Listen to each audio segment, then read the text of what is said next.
Welcome, everybody. It's 6:31 p.m. on Monday, April 11th, and this is the Mount Scottney School District regular old ordinary board meeting. Glad you could be here with us. The first item on our agenda is changes to the agenda, and because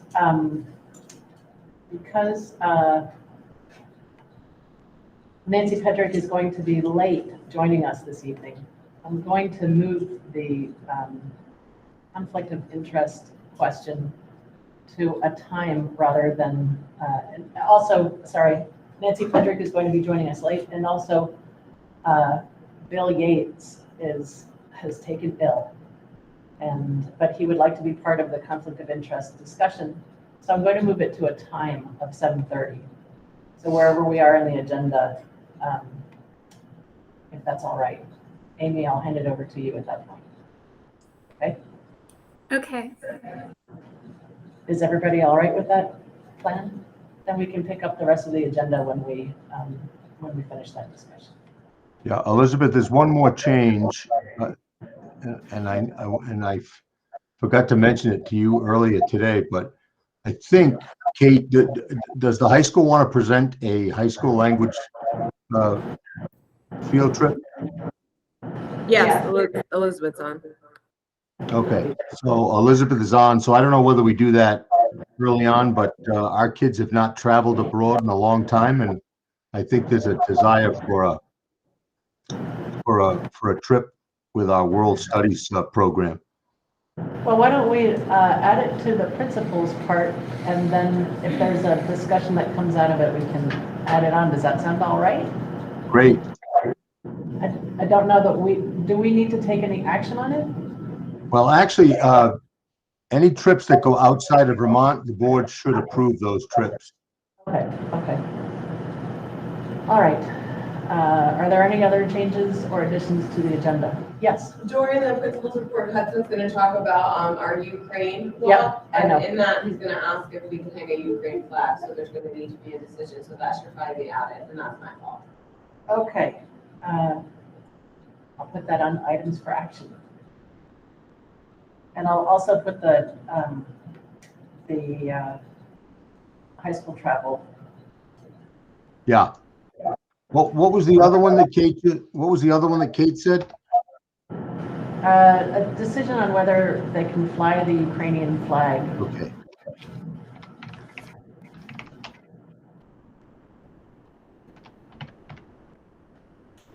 Got it.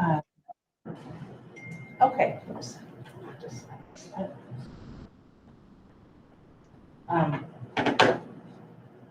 Okay.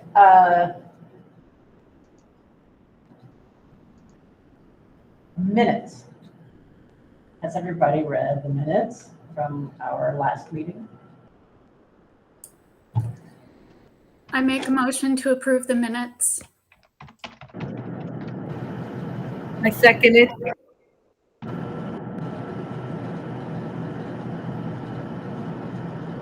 Okay.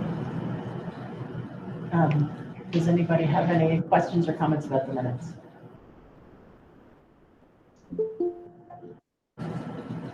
That was a Nana Blue. That was a door knock, is that right? Yes. Okay. Hearing none, I guess I'll go down the line here. Amy, how do you vote on the minutes? Aye. And let's see, Davis, how do you vote on the minutes? Aye. All right. Rebecca, how do you vote on the minutes? Aye. And I am an aye. So the minutes have passed. The next thing on our agenda is public participation, and I have something that I'd like to read.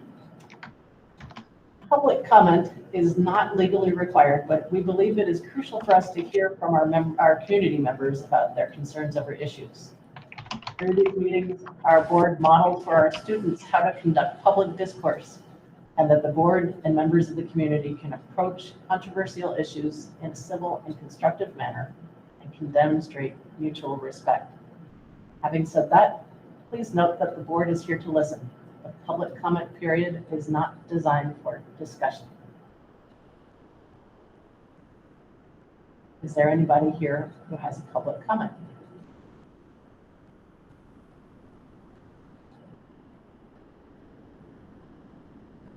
Okay. Then we'll move on to the principal's report. Oh, Rebecca Roisman has a comment. Thanks, Elizabeth. I did want to, I don't know if we've done this before, but I did want to congratulate Larry Dower, who is the new coach after the retirement of Harry Ledoux. And I don't know if we had a chance to acknowledge that. And I also wanted to congratulate Julie Aylward, who I know is a dedicated teacher to the arts for so long. And I think, I don't know where else they publish the student of the month or the teacher of the month, but I think that the community should hear, at least at these board meetings, who these people are. That's it.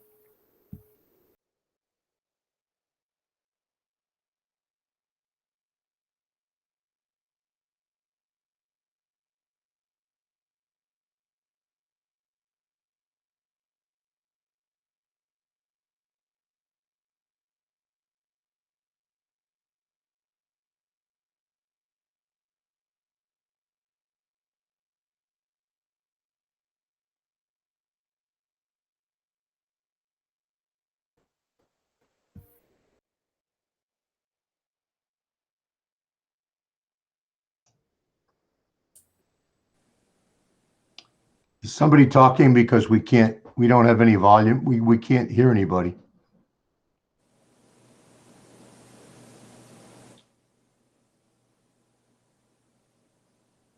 Larry, there's no sound.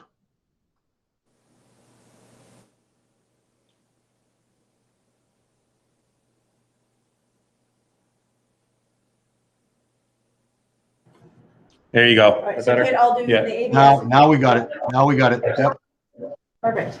Okay, so we'll go just briefly over some of the celebrations that have happened in the past month in each school, what's going on. Within Albert Bridge, the big idea of March tends to be our Maple unit. It's one of our full school place-based units. This is the first one we started, we've evolved every year. This year we were able to actually engage kids into some more integrated learning so that they could work together across age groups, which they haven't been able to do for a couple of years, so that's exciting. We had all kinds of things from kindergartners learning about how butter is made to learning about kind of the stickiness of different qualities of candy making through toffee with Mr. Justice. Red Clover has been voted on in different grades, and each grade came up with a different favorite book, so that was pretty exciting.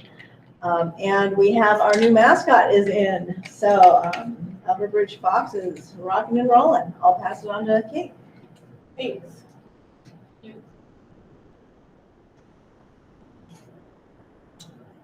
So we broke it down to our K4. We had our Spirit Week, and that picture there is kind of was our second last day where each class had a color. We did our rainbow theme, and we went downstairs and took a whole K4 picture. We had Poetry Month, which was spearheaded by Tracy Kohler, and each class nominated students, and they went to the office and they started off our day by reading a poem to the whole class. And I don't know if you got to walk through the building today, but there's poems hanging everywhere, which was really neat. And Tracy's really thoughtful because they're actually at the level for the kids to see them instead of the adults. I noticed. So I thought that was super nice. Yeah. That's awesome. Our kindergarten screening is coming out May 12th and 13th. And lastly, Save the Date Windsor Community Dinner is going to be May 25th. It's going to be a barbecue outside. There's no home games on the calendar right for that day, so it's going to be out by the high school fields. Barbecue done by Craig. And then working with parents, we're thinking about maybe a wiffle ball tournament or cornhole or something, some games. And then Colleen is working with the teachers, and we're gonna put on brief presentations about what collaborative problem solving looks like at each of the levels, K4, middle school, and 9 through 12. So I hope you can make it. 5 through, oops, I can't, you're controlling it, not me. 5th through 8th grade did their Pie in the Face, which was on Pie Day and led by Patty Pomerleau. That was fun to be a part of. Our Alva Bridge 6th graders are coming over to visit soon. We're starting now so we can get 2 visits in before the end of the school year. And we did our 7th and 8th grade parent presentations. It's just really nice to have people back in the building.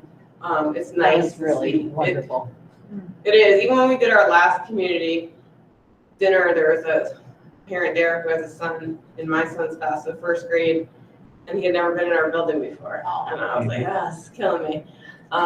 So it's just nice to see people again. It feels fun around here again. It feels good. Nice. And 9 through 12, we have our upcoming NHS Induction, which is the Monday when we come back. And Jen, can you click on that link about Sam? Oh, yeah. Yeah, I wanted to show you this news clip.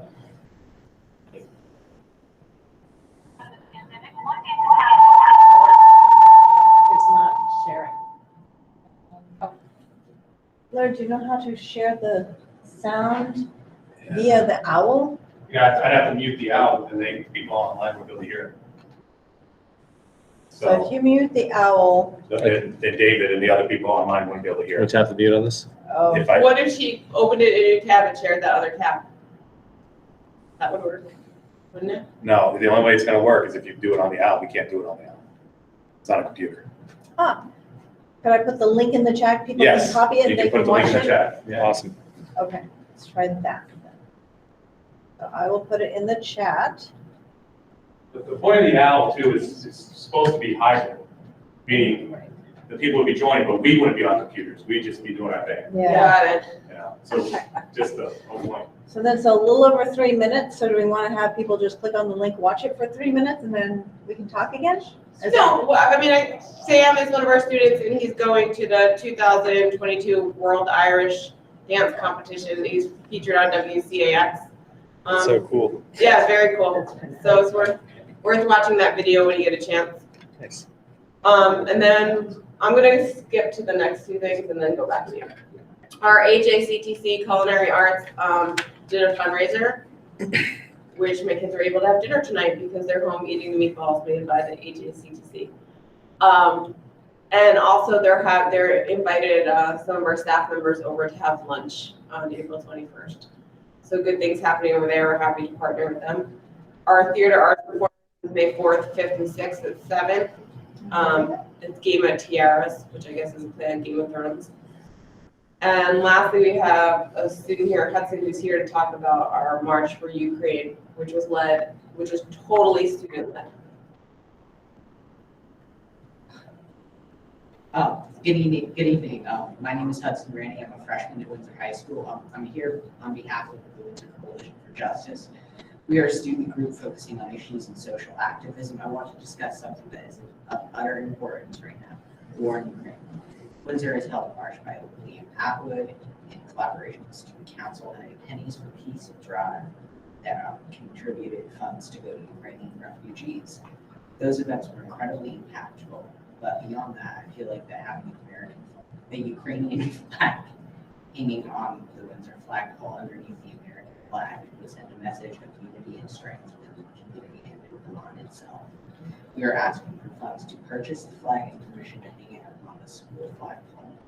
At a time when there has been so much uncertainty and coming together in solidarity with our Ukrainian brothers and sisters, by hanging the flag and rallying for those, seems like the least that we need to.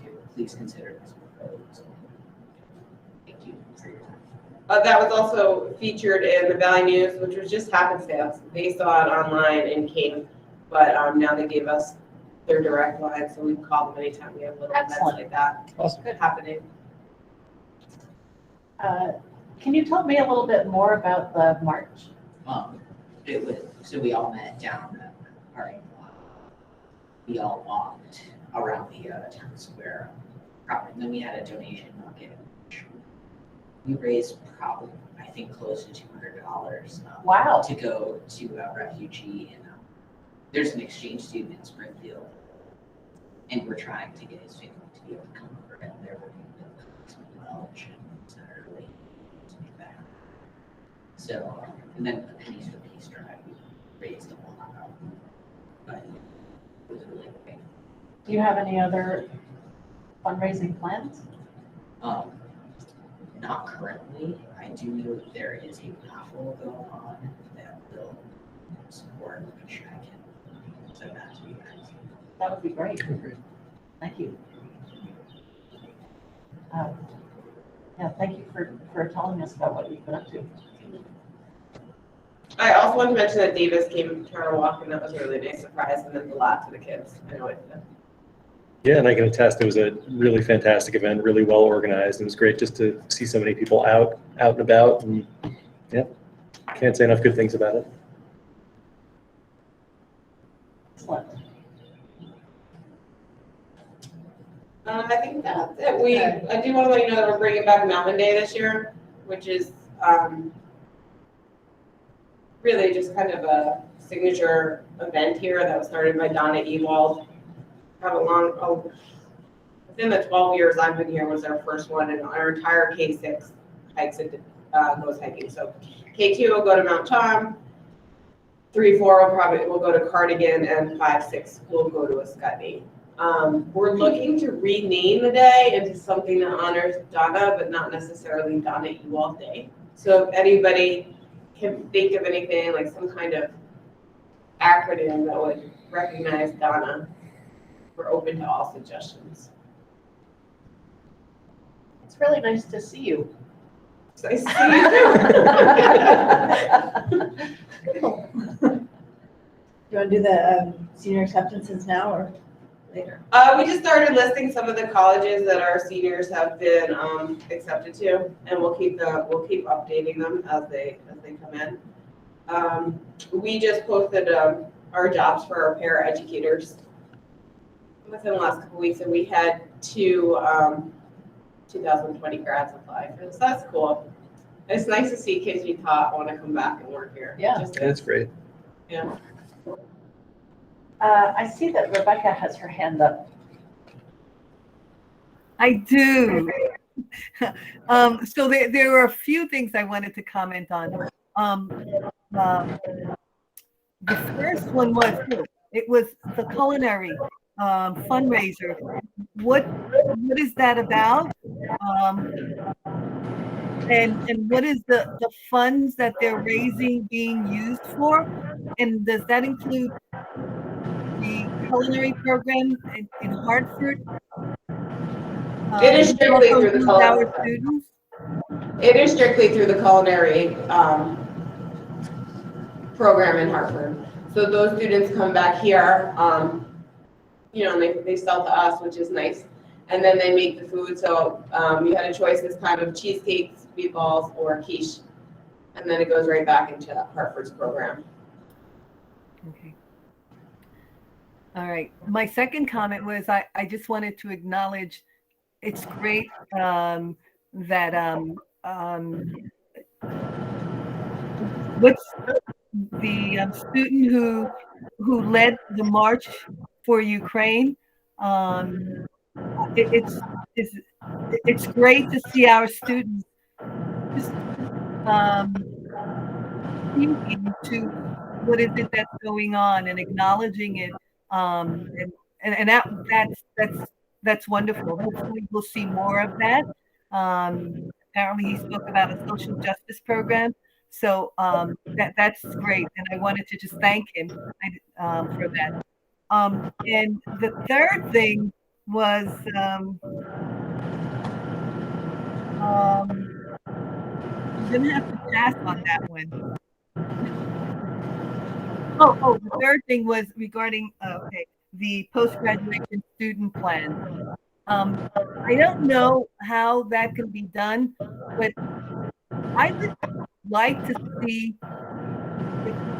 if anything, some sort of teach done by a student as opposed to an administrator, only because I would hope that they can speak to where their classmates are going, and that piece just really that process would hopefully bring them together in talking about where they're going post high school.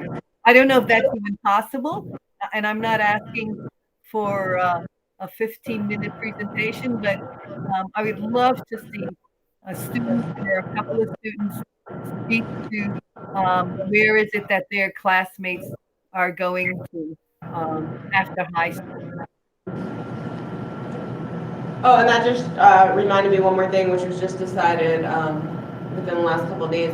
This Friday in Windsor High School's gym, we have 4 student athletes who are signing their letter of intents for the NCAA. Elliot Roop, Ben Gilbert, Reese Perry, and Peyton Richardson. So if you're around, stop in. It'll be quick. Nice to see them.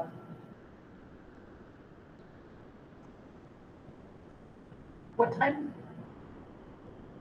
I'm not sure, but I can look it up real quick.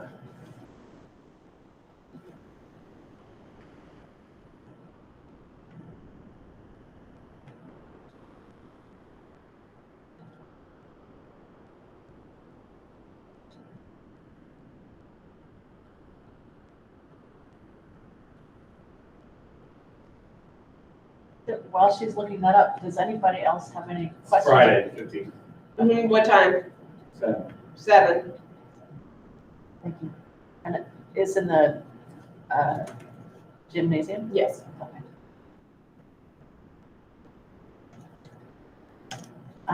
Does anybody have any questions for either Kate or Jennifer? I'm sorry, Kate Ryan or Jennifer Aldrich? Any comments? Okay, thank you very much. Thank you. Thank you. Thank you. Let's see. Okay. David Baker, you're up. Okay, let me just quickly share my screen.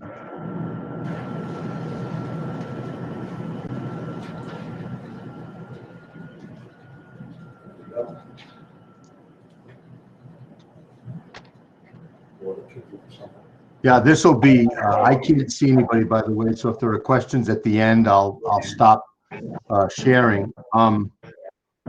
But mine is not nearly as exciting or as interesting as Jennifer and Kate, but I'll just give some general updates. We're still kind of monitoring the COVID transmission. I won't spend a lot of time on that. I think our staff and our nurses have done just an amazing job. Heartland, the last couple of weeks seem to be getting hit the hardest, but we're going to stay the course. As I've said before, the AOE has recommended we don't, put masks on one week, take masks off another week, put them back on. We just don't want to do that. We did send kids home this weekend and encouraged parents to test next weekend before the students return to school. That worked pretty well in February. We have our equity RFP, our request for proposals are out to 10 vendors. Proposals are due on April 15th. We've already received 2 proposals, and we are partnering with Springfield. We will talk at the SU meeting about a process for reviewing those proposals. I was thinking maybe myself and the Springfield superintendent and a couple of board members from his district and a couple of board members from RSU. We could look over those proposals. So far, they're coming in and they seem to be very, very creative in their approach. Teacher and support staff master agreements are signed. Individual contracts are going to go out by Friday if they're not out already. At-will contracts went out last week. And I want to give a shout out to Tina Canfield in HR. She's done a great job getting both the union and the at-will contracts in order. She does a great job. Parent conferences seem to go well in all of our buildings. And free lunch Wednesdays, I think the staff is real. I make sure that I'm in at least one of the buildings on every Wednesday because that's free lunch Wednesday. And I know Craig Locarno and the lunch crew, they're doing a great job feeding our staff. That was just a little benefit, little support for the work that went on during those crazy conditions in the last 2 years. And last day of school will be a noon dismissal on June 17th. The administrative team will meet next Monday to talk about whether or not there'll be any particular changes to that or not. But that's pretty much that you can write that date down for sure, and it will be a noon dismissal. There's been some requests from the teachers to actually have the Thursday and Friday be noon dismissals, but right now we haven't approved that, so that's where we are. And I think that's enough for now. I'll just stop sharing. And if people are still trying to get into the meeting, and then if there are any questions, I'll be glad to take them. David, I've got a question, or Kate, if you can answer it also. When is graduation? You gotta mute yourself and or turn your volume down. One thing. I am. Somebody else. I heard you. I heard Elizabeth. I heard her too. I heard the feedback. That's all right. All right. Yeah, the feedback. I think the feedback might be coming from the owl. Is that possible? No, not if everybody's muted. Yeah, we all got our volumes off. All right. We got some complaints. So, Kate, do you want to give the graduation date? June 10th at 7.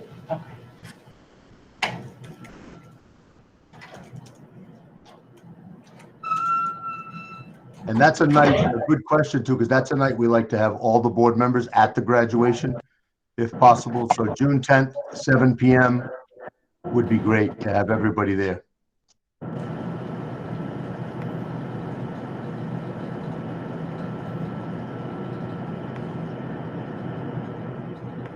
Okay.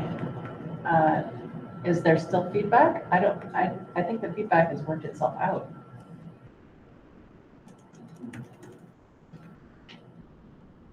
All right. I'm going to move on.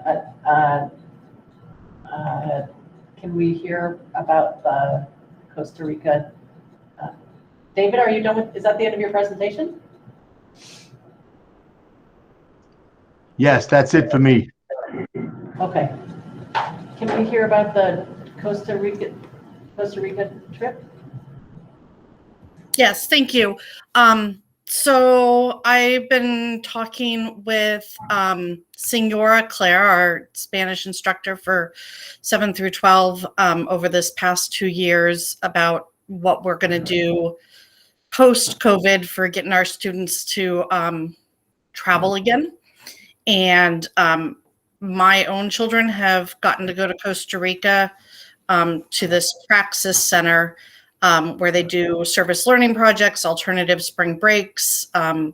They also offer full semester-long programs and stuff. And I've been talking with them, and I'm just going to share this proposal real quick. And I put the link for the proposal in the chat as well. So we're hoping to go to Costa Rica in either February or April 2023. April gives us a little bit more time, but February in Costa Rica sounds like a nice break from the winter.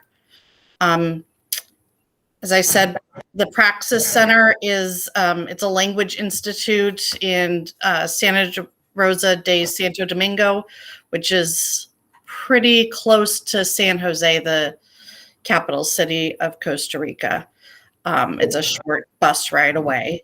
They have over 20 years of experience providing these cultural, educational experiences for high school students, college students, also individuals go there as well. They have highly vetted host families that they've worked with for many years. And they provide the high impact service and cultural experiences for our students. I also put in that proposal the URL for the Praxis Center if you want more information on them specifically. So the proposal is that we would be taking Spanish students that have completed Spanish 2 and are either in Spanish 3 or in Spanish 4 during the academic year 2022-2023. We would expect that they would have, a consistent attendance record, no behavioral issues, things like that. That's a little further down as well. That they would need to maintain a 3 or above for their Spanish studies. And then they're going to be living with host families, so we'd expect that our students could conduct themselves in the language. Right now, I have the chaperones down as myself and Senora Claire. We would want to go for 10 days around February break or April break. So we'd leave just a day before the break and come back a day or two after the break. The purpose would, of course, be to have these students have the opportunity to use their language skills and cultural knowledge in a Spanish-speaking country, and then just learn from Central America's history, culture, traditions during this intensive. As I said earlier, there would be some academic expectations for these students, social expectations, civic expectations. The cost is estimated to be about $2,500 per student. Just to kind of give an idea, the Spain trip that got canceled 2 years ago was going to cost about $300 more than that per student. So it's in the same ballpark. It a little bit less expensive than our trips to Spain have been in the past. And that includes everything: transportation, airfare, travel insurance, all the interactions, all meals, gratuities, everything. The only thing that isn't included is the passports, souvenirs or personal shopping. And then I didn't include in there the chaperones are going to, the cost for them is going to be $750 plus airfare insurance. And we actually still have money remaining from our canceled 2020 trip to Spain to offset the cost of this trip. And then we would anticipate fundraisers throughout the next 6 months as we prepare for the trip. Here's a sample itinerary there. We would actually plan on doing a day and a half of service learning with tutoring young children in English, painting, gardening. The students would have the opportunity to choose which type of service learning project they wanted to participate in. We'd go to their national museum in Costa Rica, go to both coasts, the Caribbean coast and the Pacific coast, go to the rainforest, meet with indigenous people there, learn how to make chocolate, go to a volcanic area, visit some hot springs, zip lining. So it'd be a pretty packed full itinerary for those days. We do, of course, still have COVID-19 in our communities. All the host families that work with Praxis Center are fully vaccinated. Depending on what the regulations are, students may need to take a COVID test prior to the trip. And also right now, the rule is that if you're in Costa Rica, you have to test negative before returning to the United States. Of course, I have no idea how that'll change in the next year. But we would just kind of roll with whatever different rules applied. The Praxis Center didn't shut down during COVID, so they have a lot of experience in creating safe learning environments in the midst of a pandemic. We would recommend the students be fully vaccinated prior to the trip. And then there is an option to stay in a guest house that the Praxis Center has, or an Airbnb type place if the host family's situation changed due to COVID or some other situation. Anyone have any questions for me?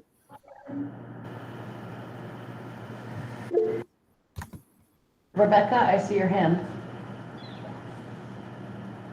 I do, Elizabeth. Thank you. That was really informative. I wouldn't mind going to Costa Rica in February or April.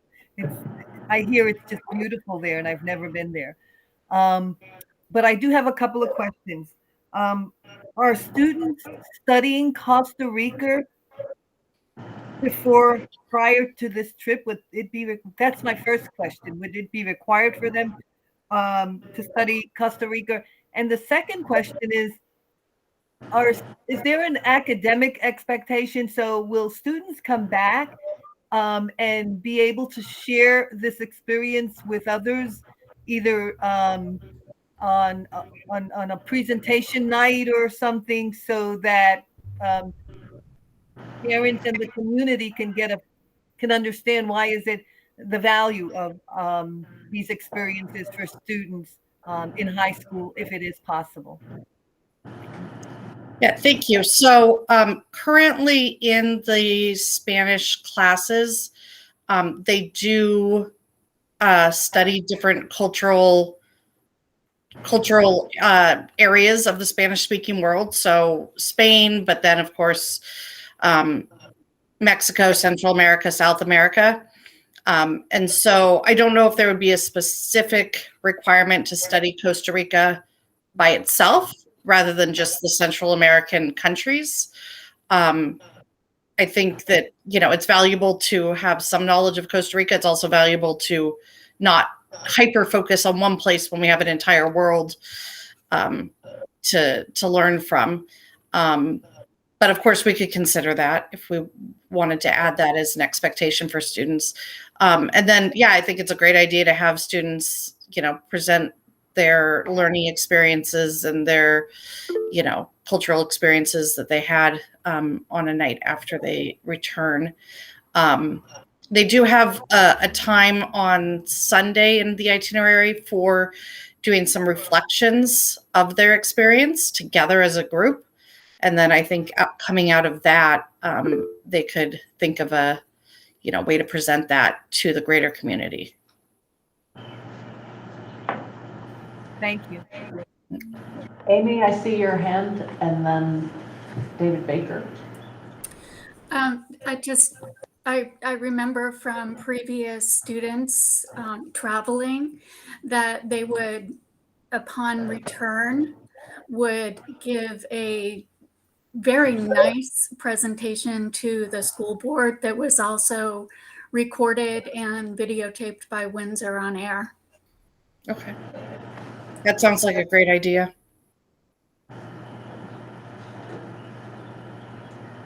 David?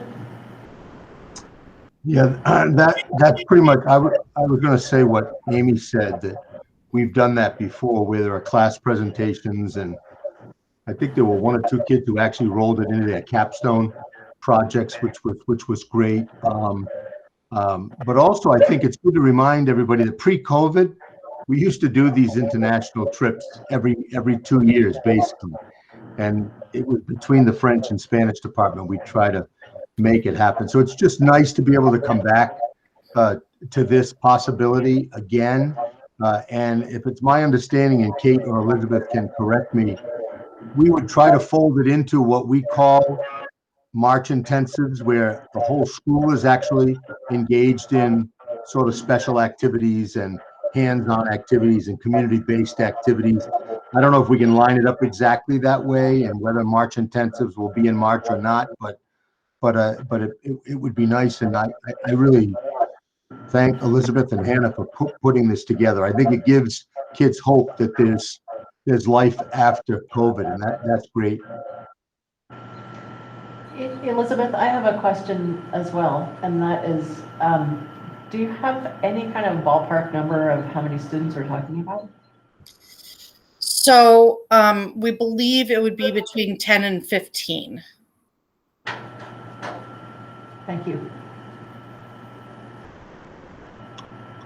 So one more quick thing, Elizabeth, what we've done in the past is, and we can put it under items to action, but any sort of a trip, even outside of Vermont, but certainly outside of the country, requires board approval. So that would allow Hannah and Elizabeth, if the board approves the planning, then they could start some other additional fundraising activities and start to collect kids and all that good stuff. Thank you, Yep. David. We would anticipate that if at this board meeting you were willing to have us go through with this proposal, that we would have then a parent meeting coming up in May or early June with the prospective students. And we can talk more about specific fundraising and student expectations and everything else at that parent meeting. Rebecca, I see your hand. Yes, Elizabeth, I do have another question, and that is how many chaperones will participate, and are they mostly parents? And with these chaperones, do they also stay with either their kids in a host environment, family, or are they in a separate environment? So currently what we're thinking is it would be Senora Claire, our Spanish teacher, and myself potentially. My daughter does not currently meet qualifications to go with us. Although I'm trying to get her to go back to Spanish 3 next year so she can come with us. But you know, that's up to her as a senior at Windsor next year. But you know, I think we're definitely open to having a parent chaperone as well. The parents, the chaperones would all be put up in the guest house of the Praxis Center. So we wouldn't be with host families. We would be with other community members at the Praxis Center. And are you raising funds for the whole group? Correct. We have, like I said, we already have some funds. I don't have the exact number. I wasn't able to kind of pull that information together before this meeting, but then we'd anticipate that, you know, we would do a request to the Byrne Foundation, and we would do group fundraising. And then there would be some expectations that students would do their own fundraising for a certain portion of the trip as well. So there'd be both individual and group fundraising that we would do together. Would you consider helping students who can't afford the passport fee? Yeah, I think that you know, we don't want to exclude any student because of costs. That, you know, we can work with some maybe early fundraising efforts or kind of look into what we need to do to make sure that everybody can get the passports applied for, because they would need to apply this spring or very, very early summer to make sure that they have passports in time for us to purchase the plane tickets. Oh.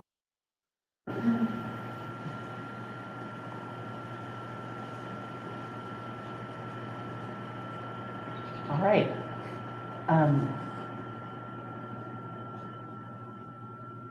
Sorry, my dog's very loud.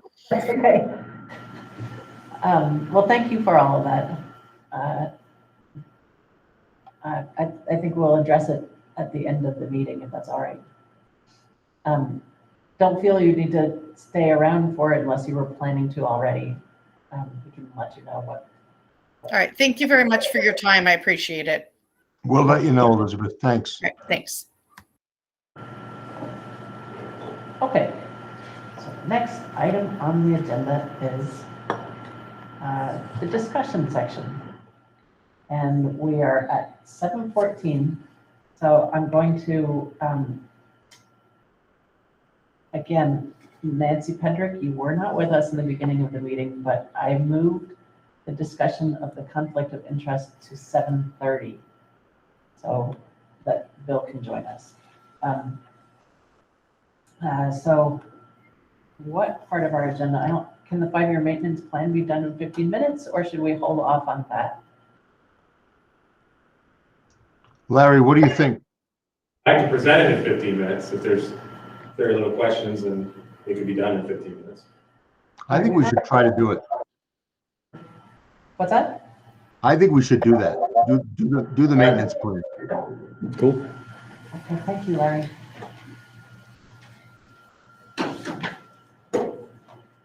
All right, so Jim and I have been working on this. Jim Taft is our Director of Buildings and Grounds. We've been working on this for a while.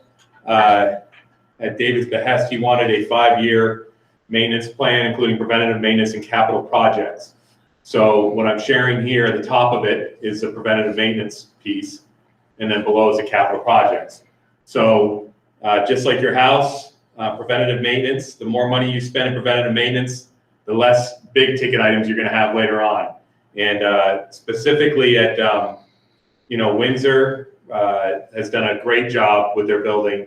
It's a newer building, obviously, but they put a lot of money into it over the years in preventative maintenance. So we haven't had a lot of huge costs so far coming down the pipe. So everything you can see here is laid out. This is your normal budget stuff that's in Mount Scottney School District in your general fund year after year under buildings and grounds. Everything from alarm systems of fire to floors to painting, concrete. And then also Jim and I worked on additional things we want year in and year out. So for example, bathroom upgrades and partitions in 1 floor per year, Albert Bridge in Windsor. You can see that's the blue. That's where the cost goes up. All right, so the first column is fiscal year 23. This is the year that's going to start this July 1. Right. That's year 1. That's what you've already budgeted for. Year 2 and so on is there. What does the blue mean? So for example, you can see in year 3, we set aside $8,600 for the side entrance at Windsor. Down by the cafeteria, that retaining wall needs repair. That's what that is included. And you can see the blue down here. Tier 1 is what we deem necessary. These are things, and again, this is not new spending. You've already approved this. The necessary spending. Needed but can be deferred. So when I sat down over many meetings with Jim and I asked him when we went line by line and what projects he wanted to do, what could be deferred, that's what the blue is. So if we get to fiscal year 25 and there's a big budget crunch and we have to defer some maintenance, that's what it would be. Okay. The pink, purple is the total for those first 3 years. So I think that's pretty self-explanatory. You can see the notes, Albert Bridge plumbing upgrades, for example, in year 2. Wood chips, we do every year for the playground upgrades. We have to do that. Does anybody have any questions on preventative maintenance before I get to capital projects? Yes. How does the PCBs? PCBs? All right, so thank you. that's great. Testing. Yeah, at the top right-hand corner of the preventative maintenance plan.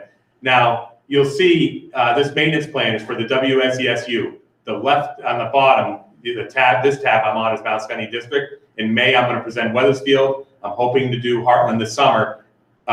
Once this is, that's why Weathersfield says draft. And then I'll post this on the website once you give your approval. Now, speaking to what you're talking about, pending Act 72 and 74, where we are right now, Jim's understanding is that not this summer, but sometime next year, it would be after the summer, there will be people coming around and testing for PCBs, only in older buildings. So it would be Albert Bridge and Heartland. Windsor wouldn't be tested because it was built in 97. We think Weathersfield wouldn't be tested either because it was 2010. But it was part of the original building. Some of it's still there. So we're not sure about that yet. But they check for radon. They check for PCBs. I'm not sure if they're checking for, in the Valley News, what you read the other weekend, PF LOAs. That's what Cornish is dealing with right now. Uh-huh. But there's certain forever chemicals, they call them, where it wouldn't affect the school too much. It would affect some money to take care of it. But something like PCBs, as you're probably aware of and stuff, they just literally close the school. Like you have to, the kids can't be there if they find PCBs. So everything here is pending Act 72 and 74. Okay. So the good news is we don't know anything yet. And the bad news is we don't know anything yet. So when you're planning 5 years out, we're going to see what the state says when they come by. Hopefully everything goes off without a hitch, and then we'll keep rolling along. I think because PCBs are so omnipresent, that the state's going to come up with funding to help mitigate that. Yeah. But that was part of what I was asking was kind of how does that fit into the plan? Like if there's things that are going to be done, I mean, I can say with a certain amount of certainty that there will have to be some kind of mitigation at Albert Bridge.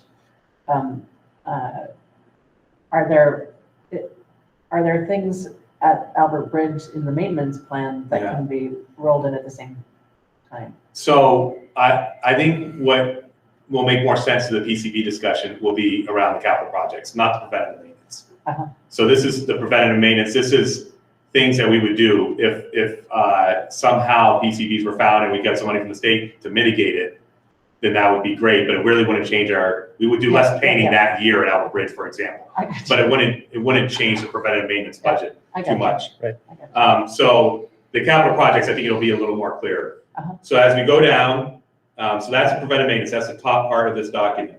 At the bottom, we have, again, the 5 columns of fiscal years, starting with this summer. And that includes, these are the big ticket items. These are non-preventative maintenance capital projects. Yep. You currently have $911,000 and change based on what the voters did last March.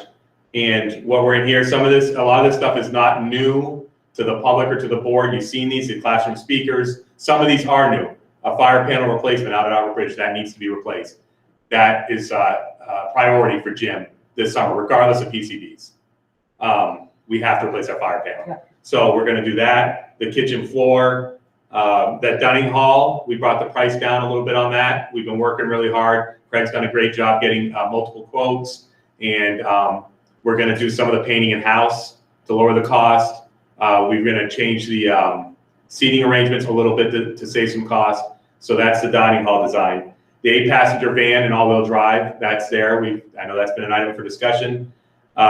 Jim doesn't want to go another year on the scoreboards. They're 25 years old, and they don't make the bulbs for them anymore. So we're just going to keep losing bulbs, and we can go on eBay and try to find them, but it's probably a good idea to replace those scoreboards. Also, the Vermont Principals, speaking of basketball, the Vermont Principals Association has approved, now again, it has to go by the VPA, but the Basketball Coaches Association has approved the shot clock in Vermont. So whether or not the VPA does that in year 1, year 2, we don't know when that's going to happen, but that would also, we could kill 2 birds with 1 stone in that sense. The theater remodel, that was originally in ESSER 3, but Angie and I moved it into Mount Capital Projects for year 2. And as you can see, the outlays. Now, the Albert Bridge School roof, the $150,000, Jim's done a great job patching that roof, and it needs eventually to be retiled. So we're gonna do that. We did it in year 2, and that's kind of related to what you're talking about. Yeah. You know, we wouldn't want to spend $150,000 on a roof this summer and get bad news next May. Right. So that's why we're holding off. The roof is fine. It needs work, and we're gonna do that work not this summer, next summer, according to this plan. And part of that's based on Act 72 and 74.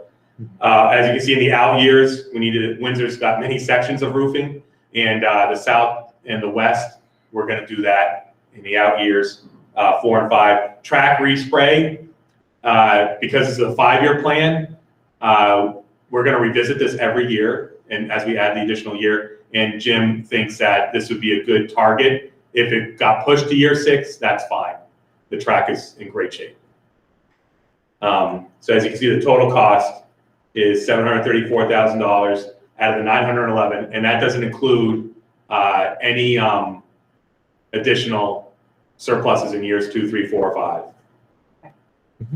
And I don't want to assume that you'll share this with us, but would you please share this with Yes. us? Yeah, and my hope was to get some sort of approval, at least of the work that we want to do this summer, because we got to get contractors in place. And then I was going to put it on the website. I was going to share it with you. It'll be a public document. It's our 5-year maintenance plan. I just I want to make it part of the SU, so that's why I make sure on the Weathersfield tab it says draft, and that so people won't assume things for Weathersfield that aren't decided yet. But Jim and I have spent a lot of time on the Mount Scutney plan. All right, I'm going to put it under items for action. Is that all right? It sounds great. Okay. Cool. Yeah, that's great. But we can do that later. Okay. Thank you, Larry. Yeah. Hey, Yeah, thanks. Let's see.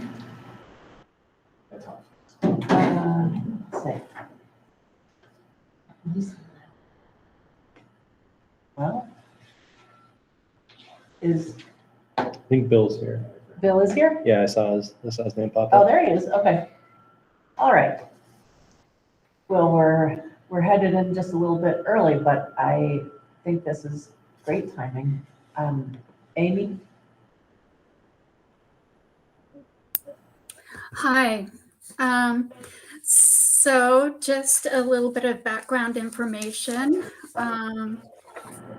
A community member, Daniel Wirtz, submitted a letter of complaint about a conflict of interest. It's a conflict of interest claim against Elizabeth Burrows, who is currently our chair and vice chair of the Supervisory Union Board. And let's see. It is, I'll just read part of his letter, and it will become part of the public record as well. The conflict of interest is between Burrows standing on both boards, especially so in her leadership roles, while also serving as one of our 2 representatives to the Vermont House of Representatives. This violates basic doctrines of legislative administrative balance of powers, jurisdictional overlap, and power differentials, as well as board policies and Vermont law on school board member conduct. And the letter goes on to enumerate the different bills that Elizabeth has been, let's see, that Elizabeth in her representative role has been a sponsor of. And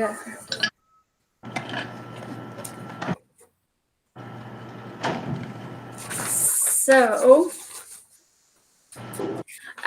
we do have a conflict of interest policy, and when there is a complaint, the procedures that we follow is that when a conflict of interest claim against a board member and its administrative designees is brought to the board in writing, which it was, the board member, brought to the board in writing and is signed by another board member or member of the public, and the board member against whom the claim is made does not concur that a conflict in fact exists, the following board procedure will be followed. Upon a majority vote of the remaining board members, or upon order of the chair, the board will hold an informal hearing on the conflict of interest claim, giving both the board member and the person bringing the claim an opportunity to be heard. At the conclusion of the informal hearing, the remaining board members will determine by majority vote whether to A, issue a public finding that the conflict of interest charge is not supported by the evidence and is therefore dismissed. B, issue a public finding that the conflict of interest charge is supported by the evidence and that the member should disqualify him or herself from voting or otherwise participating in board deliberations or decision related to that issue as required by Vermont statute. And or C, issue a public finding that the conflict of interest charge is supported by the evidence and the board member should be formally censured or subjected to such other action as may be allowed by law. So at this point in time, we will take a vote. Well, first of all, Elizabeth, since this claim is being brought against you, do you feel that there is a conflict of interest between your role on the school board and your role as a representative in the Vermont legislature? No, I do not. In that case, we will take a vote to determine whether to hold an informal hearing, and we will decide a date to have that hearing. It would not be part of this meeting.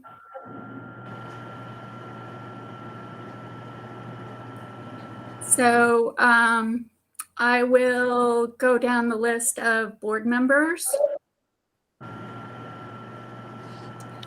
Let me just get, first, Bill Yates, how do you vote to hold an informal hearing? I vote no. I do not feel one is necessary. And Davis?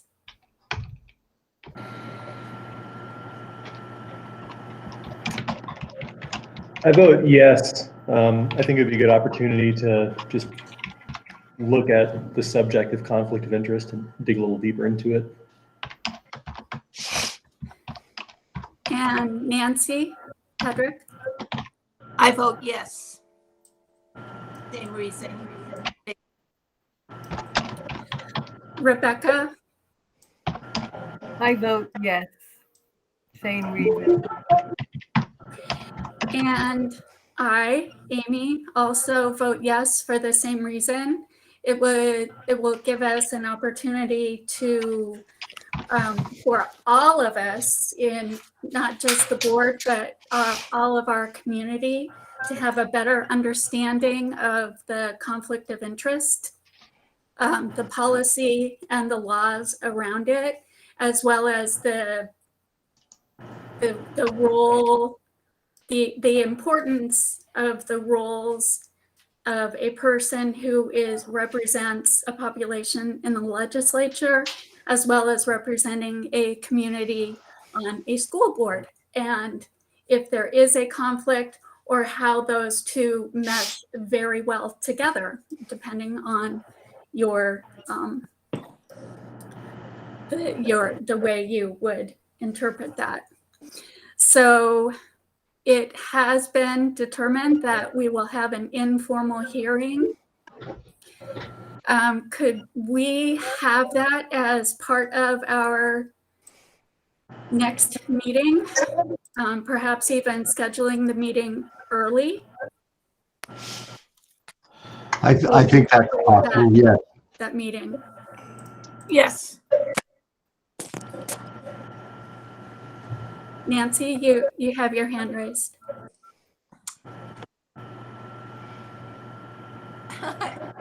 This is just a point of information for that for the request, for the letter that was sent, that Elizabeth will not be the vice chairman of the board, because she has already for the SU, because she had already declined that, and we just haven't voted for a new vice chairman of the SU. I believe we have. We did. Oh, we At did? our last meeting, yes. Oh, okay. Mr. Yates.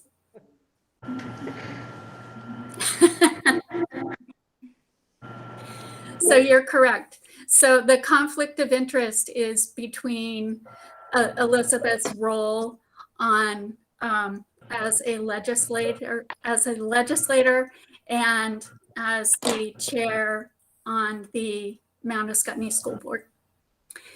And I see that Mr. Daniel Wirtz has his hand raised.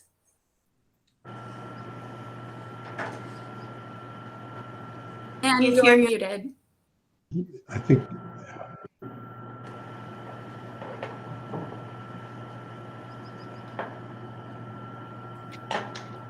We cannot hear you.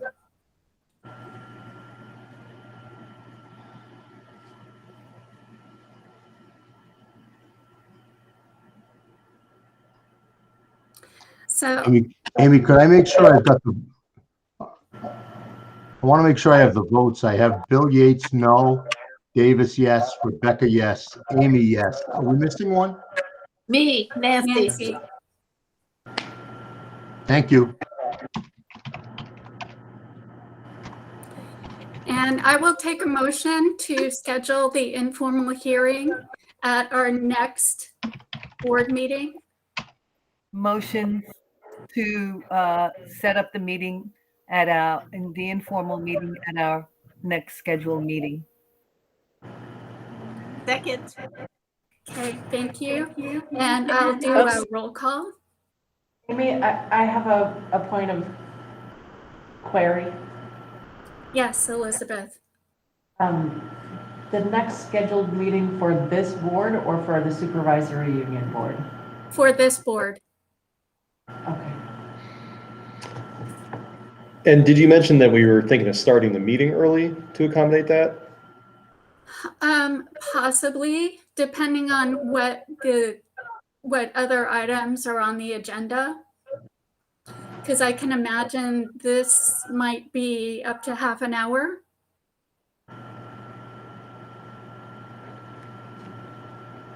Sure. Yeah, I could see starting it at 6 o'clock if that would allow us to cover that and our usual agenda items. I would be okay with that. Okay, so I'm going to do the roll call. And I will start with Bill.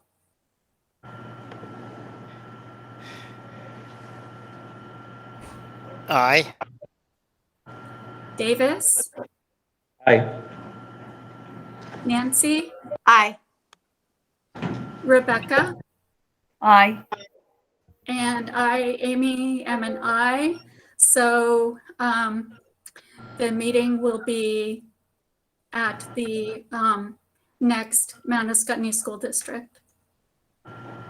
Do we have that date just so we can put a date in the minutes? We can have that date. The second Monday? The second Monday of May.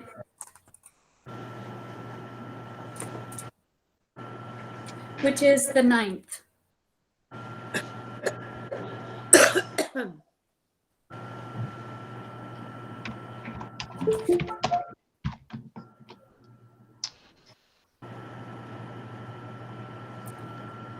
So thank you, everyone. And I will relinquish my role in this meeting back to our chair, Elizabeth Burrows.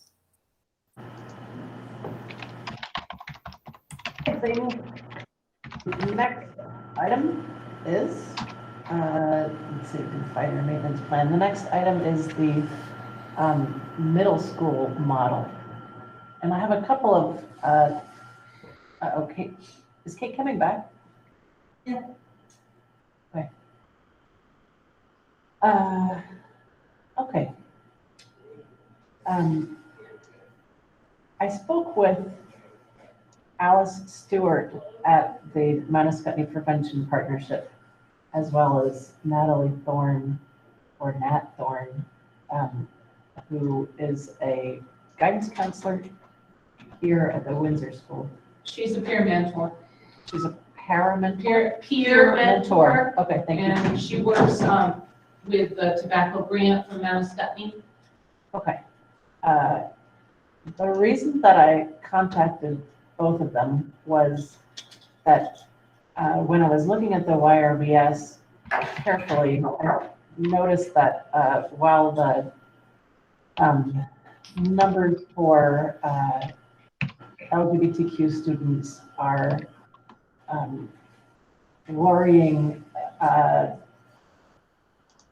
middle school outcomes. Sorry, Kate. The numbers for the LGBTQ students are really worrying across the board, but the reason I called both of these people was because there's nuance between middle and high school in which 7th and 8th grader risk behavior and suicidality and other worrying behaviors is higher in 7th and 8th grade. And so I asked them, and of course we know that the YRBS was not specific to Windsor School, the 2019 numbers that we had presented to us. But I wondered what we are not doing in 7th and 8th grade that we could sort of bolster as we look at the middle school model. And there are a number of things that we already have in motion. But one of the things, Kate, that I learned was that there was a group of students who had a LGBTQ club, informal club or gathering in the beginning of the school year and during lunchtime. And then like between 40 and 50 students came to it for the first couple of meetings. And then somebody told Nat, who was acting as the kind of staff advisor to the group, that there had to be a permission slip signed by a parent in order for that group to be allowed to meet. And the group totally disappeared. And it went from like between 40 and 50 to between 3 and 5 in one meeting. So two things are clear from it. One is that it's needed. And secondly, that there's a disconnect for the students involved with having a signed permission slip. And I wondered whether, what the practice is at Windsor School and whether a club is a club only after school, whether it's really a club at lunchtime, whether the same kind of permissions are required, and whether the board can take any action to make an allowance for those students to be able to meet. So for KD, for any club that we run after school, doors, movies, and there's a chess club, gaming club, any kind of so that's just standard practice. This club could also run in conjunction with our social justice club. The letter didn't have to go home stating, I'm a member of this community. It went home as support. We just don't like to run clubs in a building in secret from parents. So it would go home no matter what. Okay. How can we make it possible for this group to be able to meet? Because I think they felt that they weren't really allowed to meet. I mean, I think this might be a longer discussion with the students involved and their advisor. But we can send home a letter saying, like, hey, we formed this club at school. This is when it meets. These are some of the issues that we talk about. This is why we meet. Just like we do with the video game club, and any club that we run at school. So I'm a little bit confused because there have been other activities that have taken place that maybe they weren't clubs. Maybe they're just students gathering, but with no formal club structure.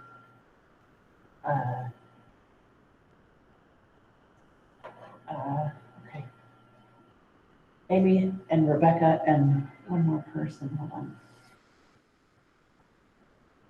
Amy, Rebecca, and Nancy. Nancy. Yeah. Okay, Amy? So my question, I have two questions. I wasn't able to hear all of what Kate was saying. Okay. And I think that was Rebecca and Nancy as well. But in terms of having permission slips for having an organization or a student being in an organization. When my daughter was in high school, she and several of her friends started a GSA, which is a gay straight alliance. And there was not a permission slip needed for that. That might have been at the high school level. And I'm just going with standard protocols. I called the principal of Harlan, principal of Weathersfield. So what do you guys do for your K-8 clubs? So, Okay, and that's again, I couldn't quite hear what was being said. So yeah, the GSA that had been started was a high school group, so that might have been the difference there. But I also would be cautious to run clubs without parents knowing. I mean, I don't want to take responsibility for that, to be honest with you. You're asking a lot of school employees to keep secrets and not give out the information of what the club is. I understand the conundrum kind of that we're in. These kids need support. They don't feel comfortable going to their parents, but our job as a school would be to help them get the skills to approach their parents, not to run the club in isolation. Well, okay, I guess what I guess the question that I have is where the nuance is between a club and a not club. I would say if a staff member is at the helm of that club and it is school stationed on school time, I'm gonna send a letter home.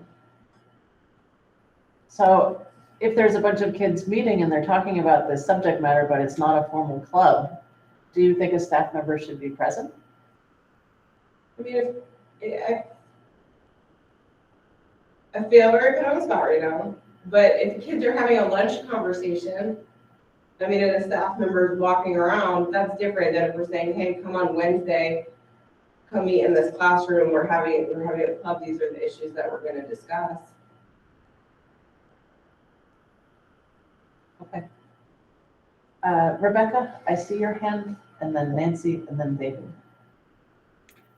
That was one of my questions. Amy brought that up, and that was that I did not really hear Kate well. The second one was you asked, and that is, are students allowed to come together around a particular issue? And are they able to do that independently, or do they need to have a staff member at the helm of these discussions?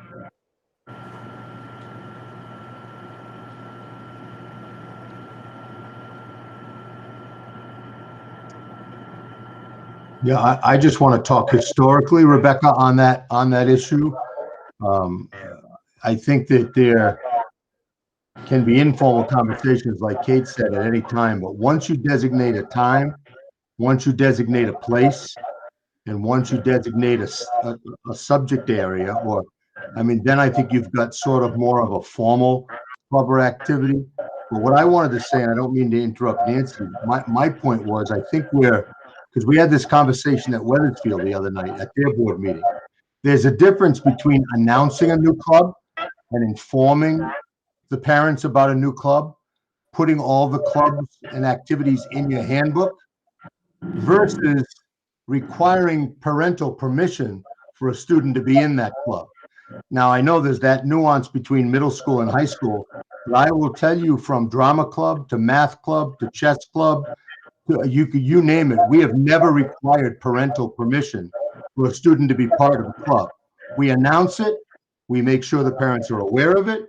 Parents can have their own conversations with their kids, but we're not going to have any sort of a permission slip necessarily to be in that club.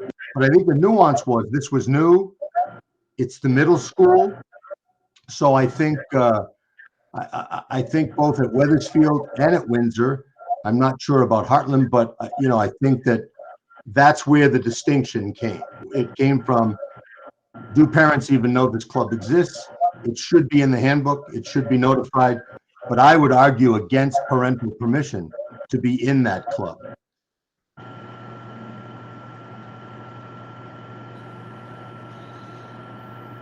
My question for Kate is there right now a gay straight alliance in the upper school?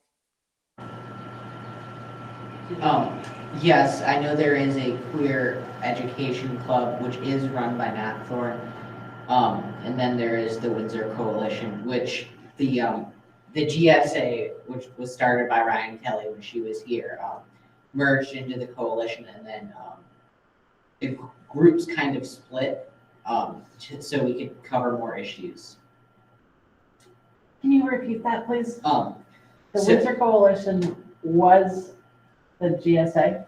Was the GSA, and I believe there was another organization that kind of worked in part, and then we came together during when we first came back, and then in person, and then we split again mid-year, just because we wanted to cover more issues. Okay, and you split into Windsor Coalition and what? The queer education group. Okay.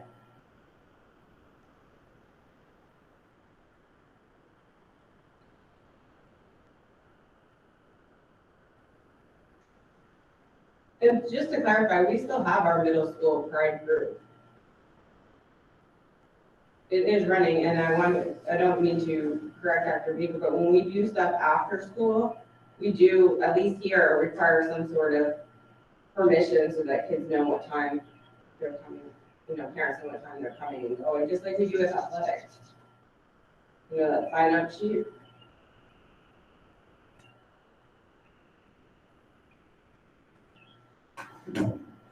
Okay. Thank you. Rebecca, is that an old hand or a new hand? No, it's a new hand. Okay. I just want to say that we already know the data has been clear that these students are struggling. We have come off of 2 years where so many people are struggling. And I just want to say that I hope that we don't walk away from these students, because they may not be online, but I'm sure that they will hear, that we just don't walk away and say, we're not going to do anything. I don't, I hope that we can come up with something that's going to work for all parents and the community, because I know that the community cares about these kids as much as we do, but we need to make sure that we don't just walk away from a situation that is so blatant in our face, and do nothing.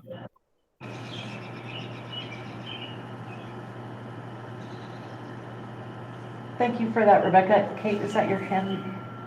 Yeah, I just wanted to be clear that I would have liked to know that we were talking about this beforehand, because we are still actively supporting this club when we had to move from the outdoor classroom, we found the classroom in here, and I'm not quite sure that it went from 40 to 4 or 5, and I feel that kind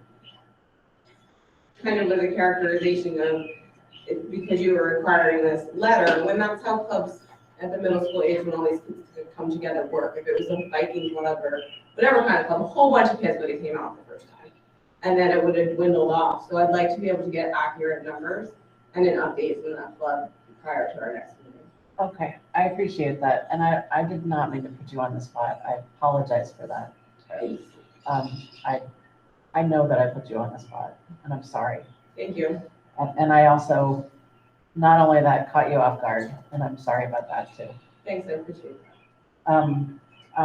And I wasn't there. I am only reporting out the content of the conversation that I had with Nat and Alice. But this goes back to our middle school model, right? Because in Yeah. 7th and 8th grade, students in Windsor are often treated as high school students, and that's why this And model that is is- important to us as consistency across the SU. And I appreciate that. That's why I brought it up during the middle school model discussion, because I would just like to make sure that it's taken into account during the middle school model discussions. And the other thing about the middle school model is, I mentioned to David earlier, is that I hope that you guys will take advantage of the Tarrant Institute, which is out of UVM, and it addresses, it's free, it's a huge resource, and it addresses the creation of a middle school model at a school. So it's there. And I'm sorry, I don't know your name. I'm Caitlin. And what's your last name? Wolf. Hi. Can I, is it if I make a comment? Sure. Just as I do have connections with a couple middle school students, and I think clarification on, you know, why students may have dropped out. I think it is fair to say because of the climate of the club, that some students may have dropped out because of parents' permission. I also kind of want to take into account where I heard from chitter chatter from multiple middle schoolers as well, that they joined because it gave them an opportunity to meet with their peers that they would typically meet with during the school day, to have lunch, so kind of broke them out of their pods. Were they interested in being part of this group? That's a question. And then when, you know, permission came to go home to parents, you know, was it something that was a priority of theirs to be part of these conversations, or was it more of a social gathering for them to be there? So I think, you know, basing the numbers that you said is a little, you know, off-putting, because there is no real data supporting why they chose not to continue with the club. And then secondly, I want to highlight, again, with the climate of the conversation, and I hate to bring it back to the conflict of interest conversation, but I think this is where a lot of that,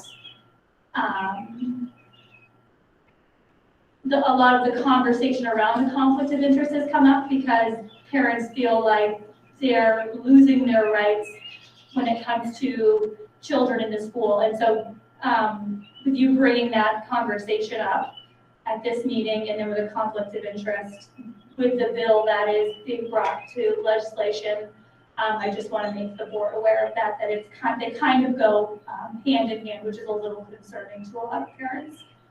So, thank you. Let's see. Just to clarify,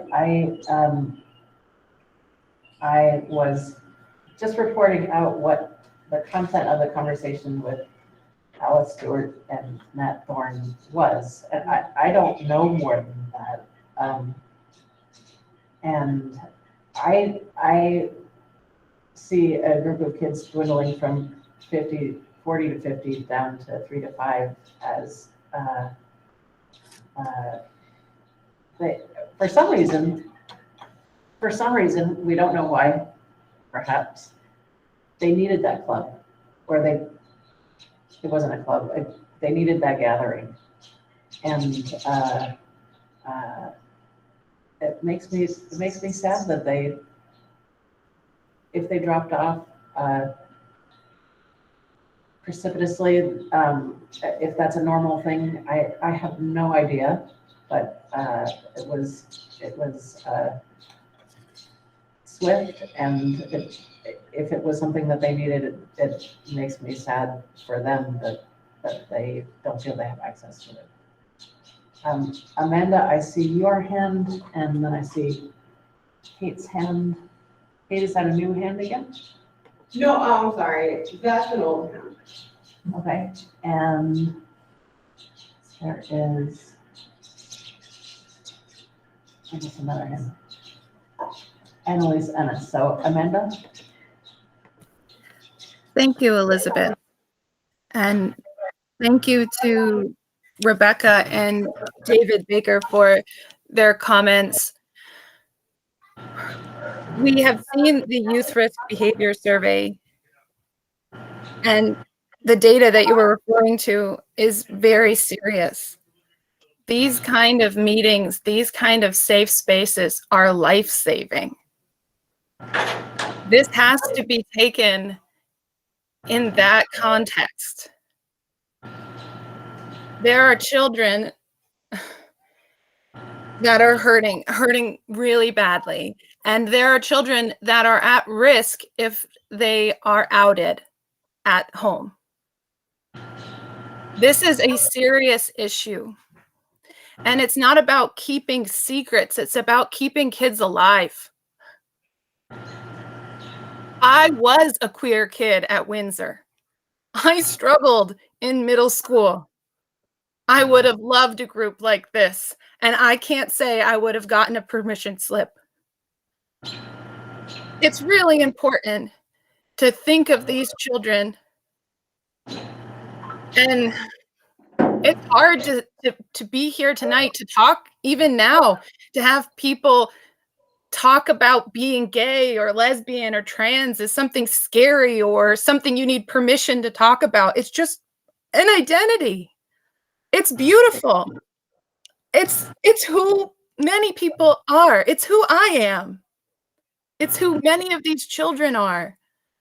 And it's because it's been politicized. It's because it's been polarized. It's because it's been demonized. It's because it's been made something to be afraid of. They're afraid of themselves. They're afraid of their school, their home. They should have a space where they're not afraid. And no one should take that from them. I don't know.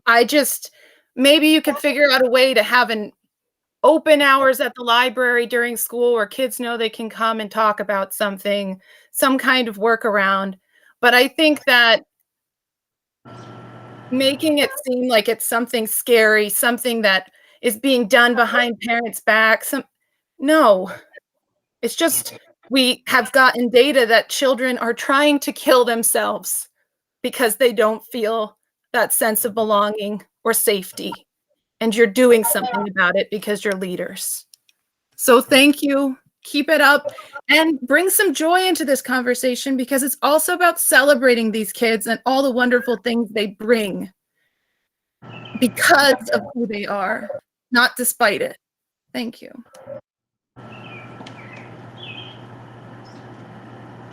Thank you for that, Amanda. Let's see.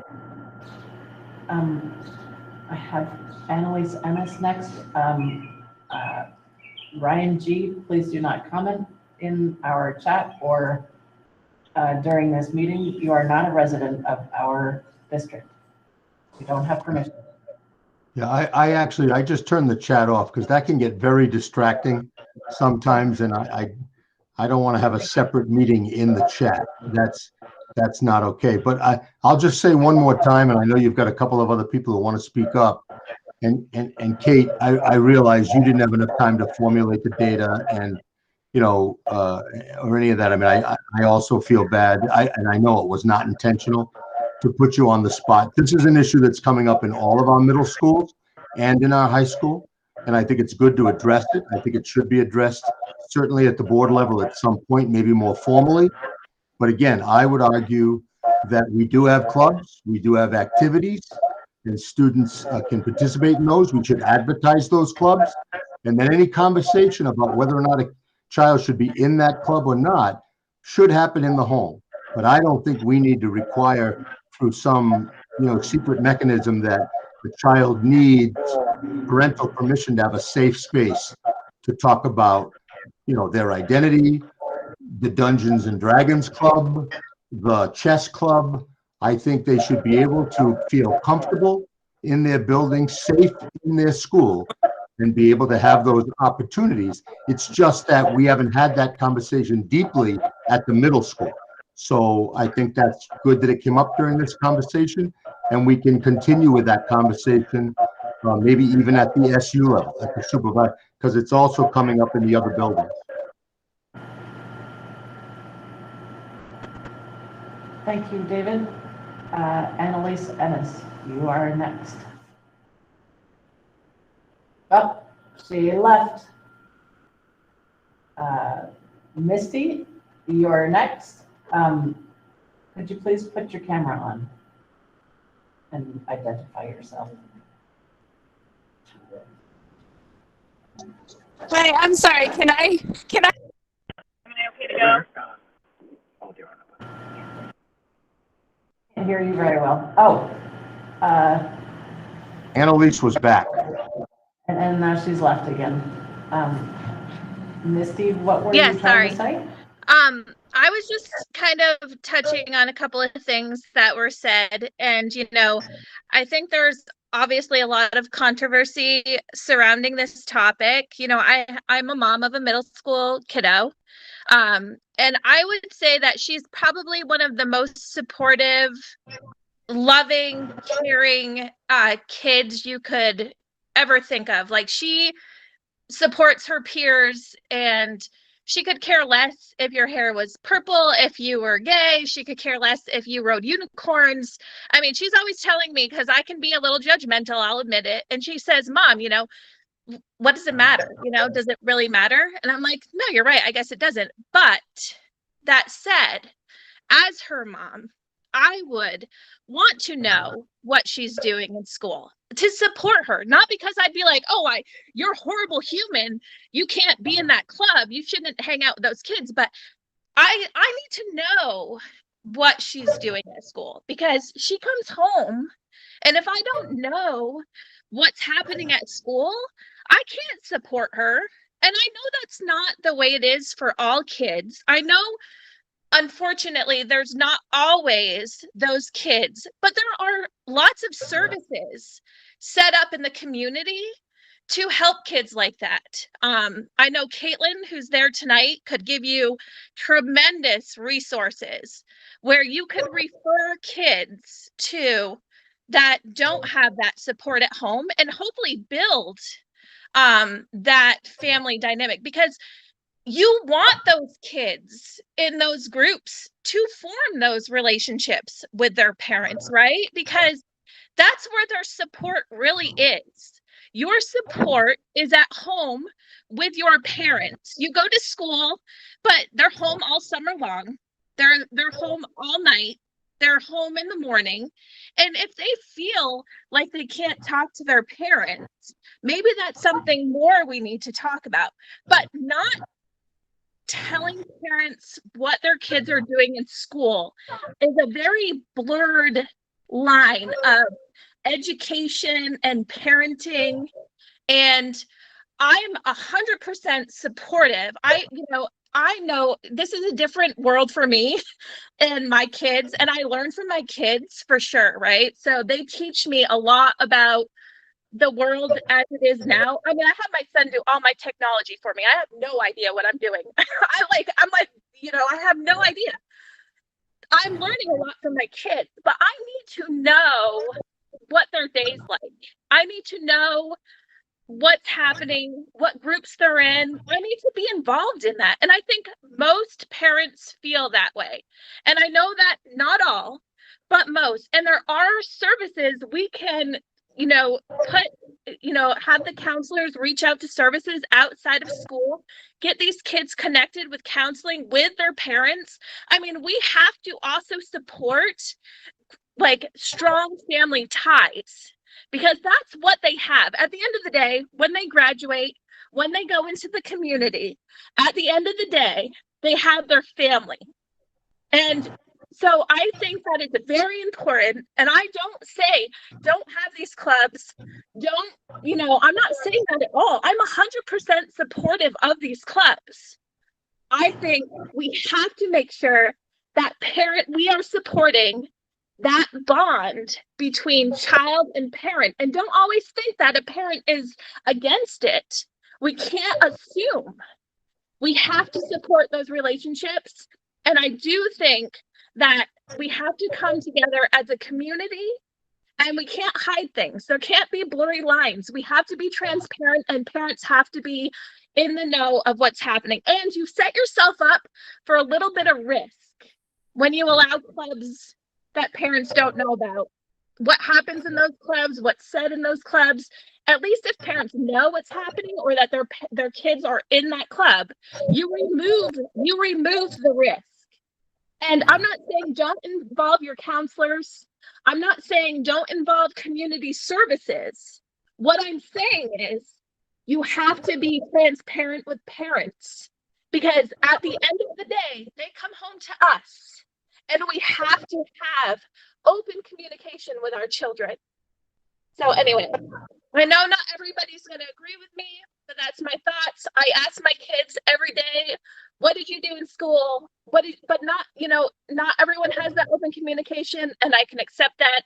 But there has to be transparency, or that relationship between school and home is just blurred. Anyway, that's my opinion. Thank you for listening.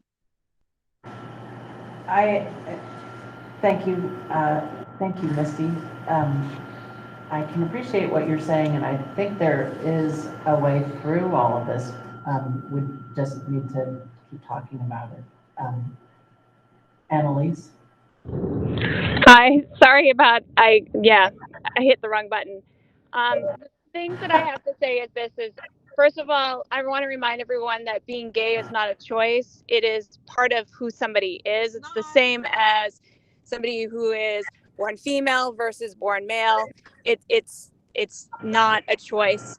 I think it's incredibly important that these clubs are offered, and I think it's incredibly important not to have them hinder on having parental consent, because you need to provide a safe space for the children whose parents might have some questions about it, and they need to kind of try out and figure out, how does this feel?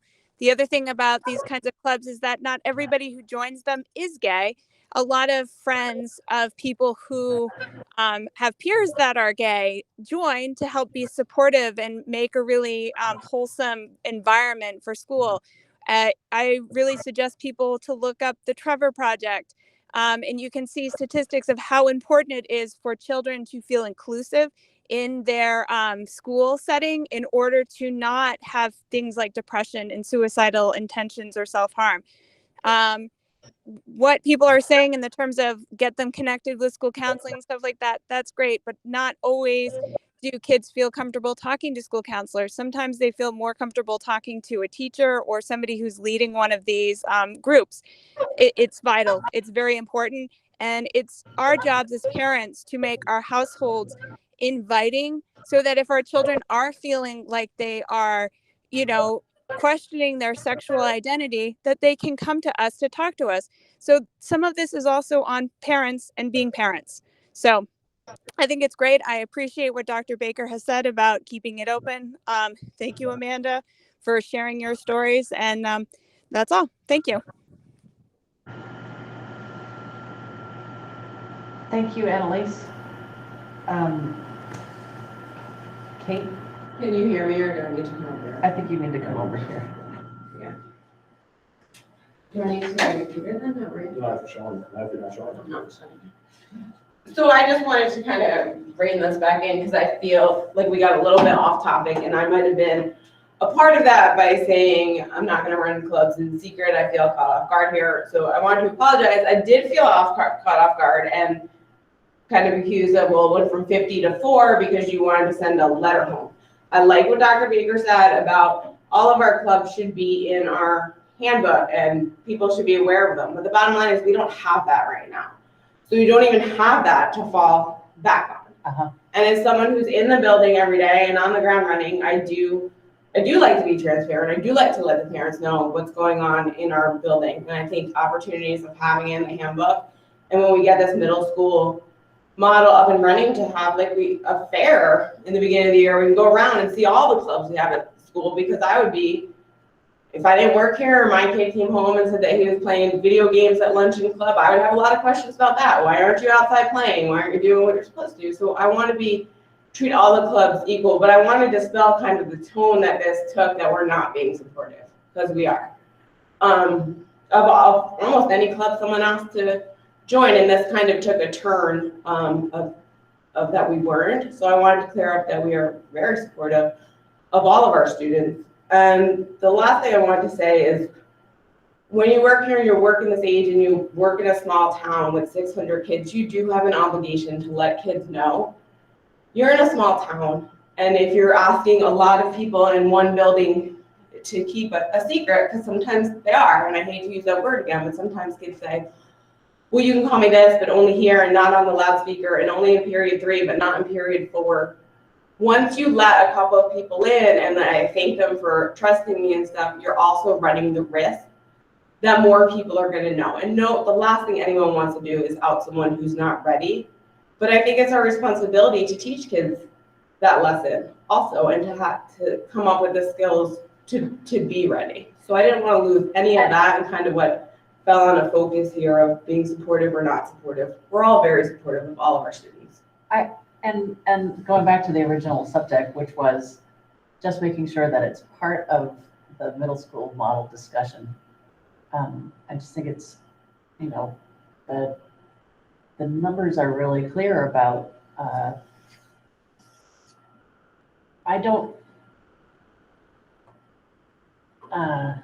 the numbers are really clear that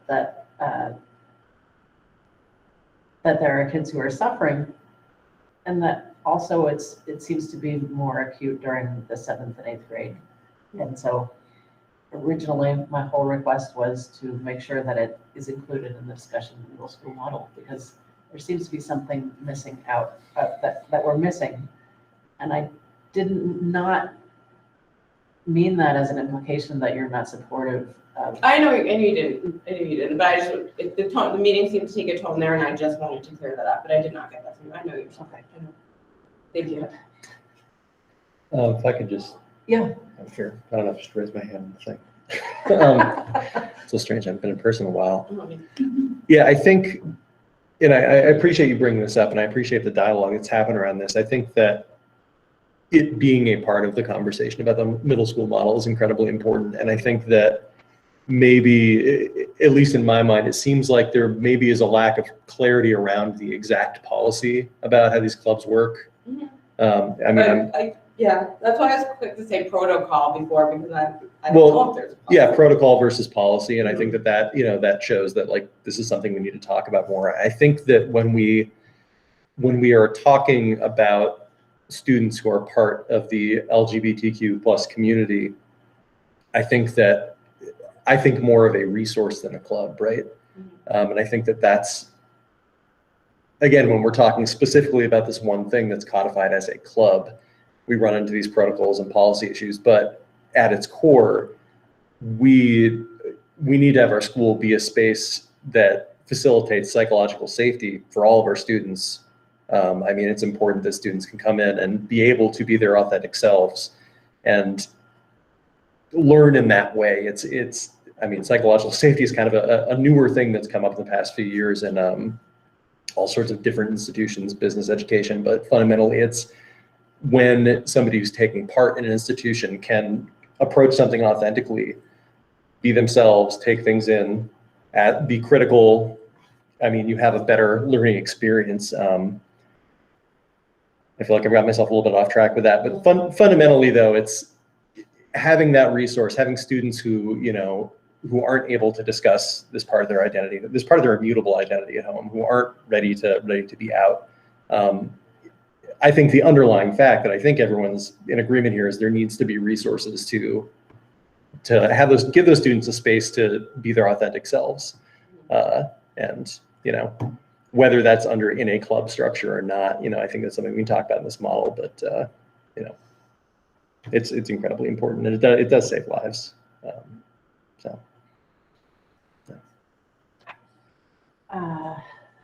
Rebecca, I see your hand, and then Molly Madison.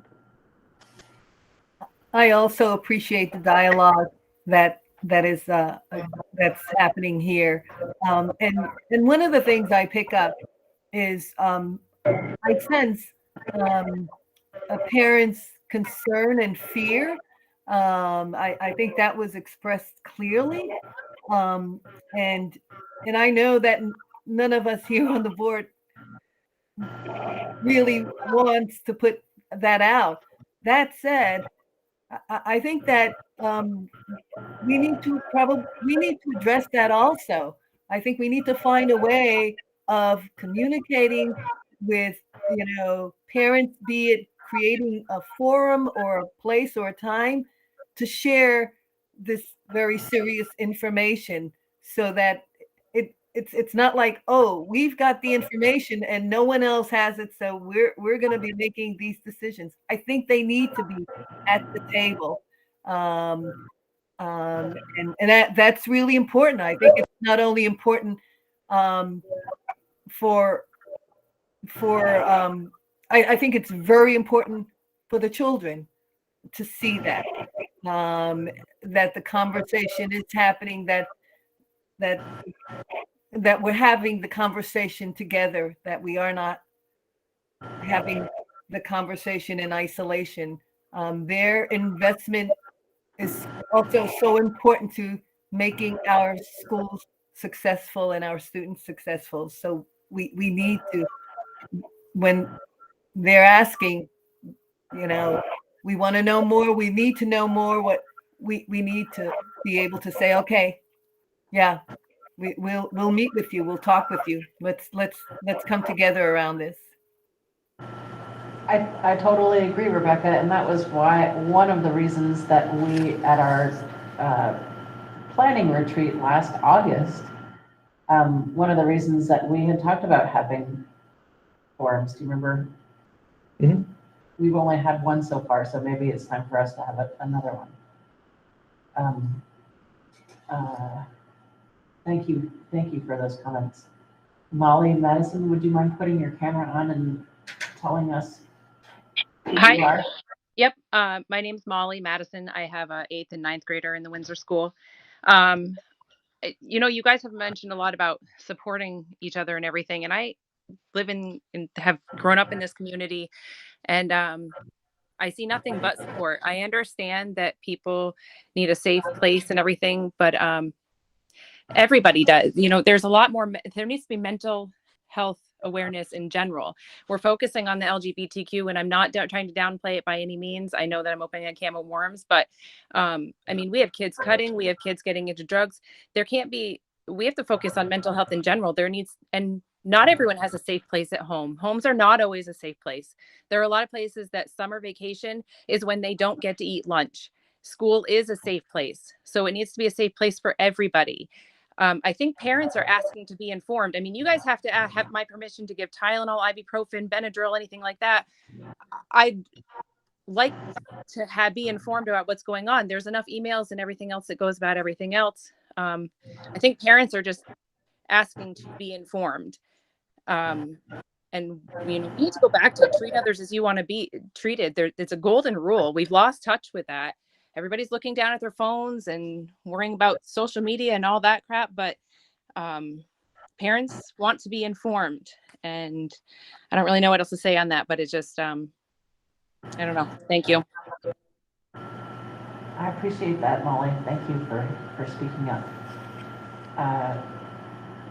David, I see. Yeah, my point, I just want to reinforce this idea of public forums. It's come up quite a bit in the last month or so, certainly brought about by some parent interest and some energy on the part of parents to be able to have some dialogue and discussion with the board. So one of the things I think we need to do, and it's on the agenda for the supervisory union meeting on the 25th, is to talk about just format, topics, how we might want to unroll these forums. Because actually a forum, and we've said this before too, and this is not to criticize tonight, but sometimes it's hard to have these kinds of dialogues at a school board meeting where business is to be conducted. But at a parent forum where there's a facilitator, somebody taking questions, making comments, people can sometimes even submit some of those questions beforehand. So I just want to support that notion. I think it's great, and we will talk about that. And I know the other boards are ready to go with some sort of forum. We've all been hunkered down and buried these last 2 years in COVID conditions. We haven't even allowed public in our buildings. It's time to open it up again, have the dialogue. We're not always going to agree, but you can see that tonight. But I think it's good to have the discussion, and then the boards make the decision on how they want to handle X, Y, or Z. So that's all I wanted to say. And last but not least, I did put in the chat the middle school proposal, a model that, and I know it's getting late. We can move that to the next agenda if you want. None of those things are incredibly controversial, and this task force worked really hard to come up with these agreed upon items. And if you notice, it does talk about equity across the schools, and giving middle level students more voice and choice with respect to some of these equity issues. I mean, that developmental time is a really important time for kids, and that's where they either get turned on to school or they get completely turned off to school. And sometimes you can't bring them back after you lose them. So anyhow, look at that document. I put it in the chat earlier before I shut the chat off, but I think you can still open it. And then we can put it on the next agenda for a little more, because this was going to be more about some of the structural scheduling academic pieces, and we don't have to get into that tonight. Thank you, David. I really appreciated that document that you shared. Nancy, I see your hand. You have a question? It just cleared up. I couldn't bear all the noise in the background, and I hope anybody who's on this call, on this screen, would please make sure that their microphone is off. Sorry, it was just driving me nuts. I'm sorry, Nancy, we couldn't hear it over here. Okay, are there any more comments or questions about the middle school model or the other subjects at hand?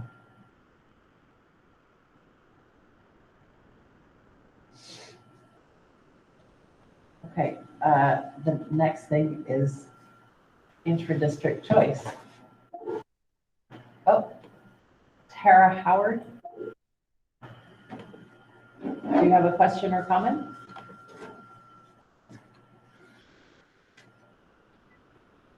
I can't hear you at all.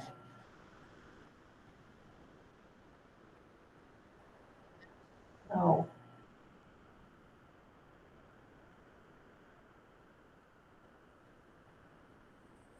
Can you hear me now? Yes. No? No, we can. Yes, we can. I don't think it's working. Let me try this one more time. No, we can hear you. Did you say you can hear me? Yeah, we can hear you now. Okay. I just, before you guys wrap up real quick and before I get off here, I just wanted to say, just on a positive note here, Windsor School, which I'm 37 years old and I've lived here my whole life, and I would just like to point out that I have never in my life seen the LGBTQ plus accepted more than it is today. And it's something that I'm proud of, to be a resident in this town, and I'm really proud to see how far our school has come with everything. It wasn't like that back when I was in school. So I understand that there's issues with everybody, regardless of what you identify as. There's issues everywhere as far as mental health goes.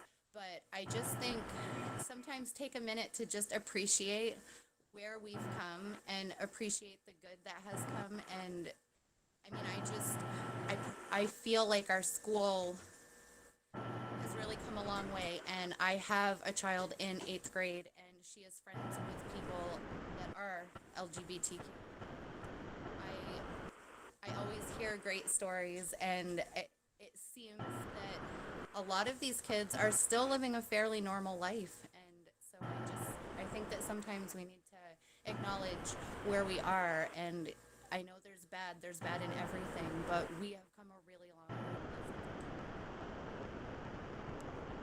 Thank you so much for that, Tara. It's echoing, or is your thing on? I think it's still off. Yeah, I'm still off. Okay, thank you, Tara. You're absolutely right. We do forget about that sometimes. So thank you for that reminder. Okay, now we are on to intra-district choice. Jen, take it away. All right, so we were able to meet, we met 3 times as a small group, which includes parents, community members, and members of the board. And we are at the point where what we'd like to do is talk about kind of a next year plan, and then like maybe a 2 to 3 year plan, and then maybe a 5-year ultimate goals plan. So what we get really excited when we get together, which is great when we think about how we can really think about sharing the capacity and the resources across our schools, across both schools in the district, and even thinking more broadly about the supervisory union. But what we'd like to try and do is get something ready to go for next year that just allows some basic shifting between the 2 schools in a way that gets out to parents ahead of time so they can make some choices and make some thoughts. So what we've done is we've taken a look at a lot of model policies, procedures, and questions to be answered, practices. And what we'd like to do is we've just got some pretty basic stuff that we'd like to share, just get kind of the juices rolling, see if there's any big flags that are showing up so we can bring that back to our next meeting. So I will just try and present. It's pretty short. I tried to make it, I took one of the most concise ones and made it even more concise, hopefully. So let's see if I can share. These glasses are driving me nuts. Okay, so we're looking at intra-district choice, so between West Windsor and Windsor, so Brownsville School in Albert Bridge School and Windsor School. Can you make that a little bit bigger? Possibly, let's see. But if I... Oh, are there slides? Okay, never mind. It's just one big document. Okay, never mind. Let me see if I can. Oh, it's my fault. Go ahead. Yeah, okay. It's okay. It's because I have the names of people there. Thank All you. right. Okay, so we're looking at kindergarten through 6th grade students in both schools. The basic thing is we'd like to have parents have the opportunity. So first and foremost, your kid is guaranteed to go to the school that you reside in. If you think for some reason it may be of value for a child to go to the opposite school for different reasons, then you can put in a request. And what we'll do is between the 2 schools, we'll look at class sizes and try to get balanced class sizes, as well as trying to think about sort of unique needs of a kid, depending on who they are and what resources might be available in the different schools, because we still are a small school and we can't all have all of it all the time. So regardless of your residence, as long as you are a Windsor or West Windsor family, you will be able to have choice. This is the proposal for kindergarten through 6th grade. The big idea is we'd like to have kind of a cutoff date where you apply and maybe reserve a couple of spots in each building for transient students, because we want to also keep equity as a component, and often kids with, who come from more transient families lose a lot as it is. So really just trying to hold some space for that option, I think is something we're looking at. But essentially what we do is at the end of a whatever time period, we'd be able to say to families, put your name into this kind of pool. And if we have enough spots, you go there. And if not, you'd essentially go into a lottery system. So if we have too many kids for one of the 2 schools, we go to a lottery process. If you have your child is accepted and you have younger siblings, that younger sibling would also go to the same school. Or you'd be in that top list to get to the same school. Transportation right now, we've got some pretty decent transportation going one way. We're trying to figure out, is it possible to make transportation going both ways so that there's also, again, equity issues. So it's not about those who have extra resources to get their child to school, but we have the opportunity to allow it for all children. So essentially what that would look like would be all students assigned to the original school. If a parent wants to, based on space available in each building and each grade level, try to go to the other school. Parents submit a form, which we have some really simple models that we'll share with you guys when we're ready to move to that stage at a specific deadline. And then, so slots being awarded, and here's the sequence. Younger siblings would be the first. So if you already have a 5th grader going to the school, then you would automatically be like next on the list to go to that school. Any individuals who are on the wait list from prior year, and if there are more spots to be filled, we'll use a lottery system. We'll keep the wait list going. We also talked about possibly in the middle of the school year, there may be some unique situations where we may want to consider that, and that would be something that the principal would talk through with the parents and the teachers to see if that makes sense. And the idea would be that the goal would be that when they go to the school, they would stay at that school, but we also understand that sometimes that may not be in the best interest of the child for some reason, at which point if they've gone to the opposite school, then they can reapply to their original school and be on that same list. And so thinking about planning for next year, we talked about February 1st be a possible deadline. Obviously wouldn't be for this year, but for following years, like February 1st, that gives us lots of time to do some planning as we're looking at making adjustments for staffing and those kinds of things. So that's where we are with the interdistrict choice for next year. Excellent. Questions, concerns, red flags? What do we want to do next year? Think about, keep in mind. Rebecca, I heard you're blue. Thank you. Jenna, I do have a question. I know, and I may be wrong, but I believe that the curriculum at ABS really embraces the outdoors, and that probably allows for programs that are not, that Windsor in town may not be able to do easily. So my question is, even if a student is in Windsor and not at ABS, is there some sort of a plan or thought given to making sure that those students that are in Windsor have access to some of those outdoor wonderful programs that are, presently at ABS? Yeah, so let me talk about two things. So first of all, the curriculum, the fundamental curriculum, which is what we want the kids to know, understand, be able to do, is the same between the two schools. It's part of the same across our whole supervisory union. It's how we practice and present those that changes, and that changes based on teachers too, right? Even within the same school, you can have different teachers bring different resources to teach those basic concepts. So we're all getting the same fundamental curriculum.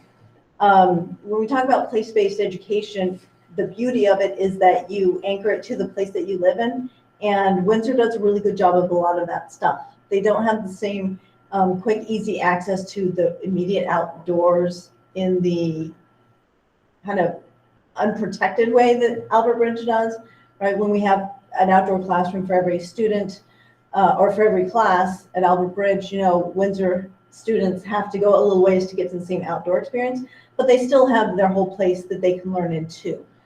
So one of our goals is, we were talking about almost like the 2-3 year plan, is to really start thinking about ways that we actually have kids and teacher. Well, so let's start with the teacher who is really passionate about teaching, life cycles through frogs. And I mean, like Windsor has this beautiful pond, right, where you can really study that, and maybe all the kids go and learn from that teacher about, right, the life cycle, right, in the early, right, this time of year, right, and you go out there and you can really get some really interesting experiential learning right there. And so maybe a teacher does that, and all the students in the second grade, let's say, learn that.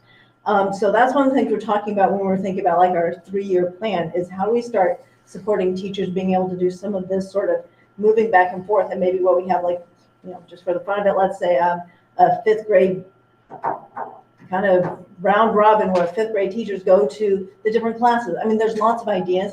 What we get really excited about this, but we don't want to stop one thing, slow everything down to wait till we get to that point, if that makes sense. So my sense is that this isn't the end of it. This is the start of, let's just get some balls rolling and get some ways to celebrate the awesomeness that we are as a district, right? And allow some flexibility is, I think, one of the advantages we can provide our community with just having some flexibility in K through 6. And I think that's going to also lead us to more and more of this idea of our place is the Windsor West Windsor community, and our teachers are all our teachers, and our students are all our students.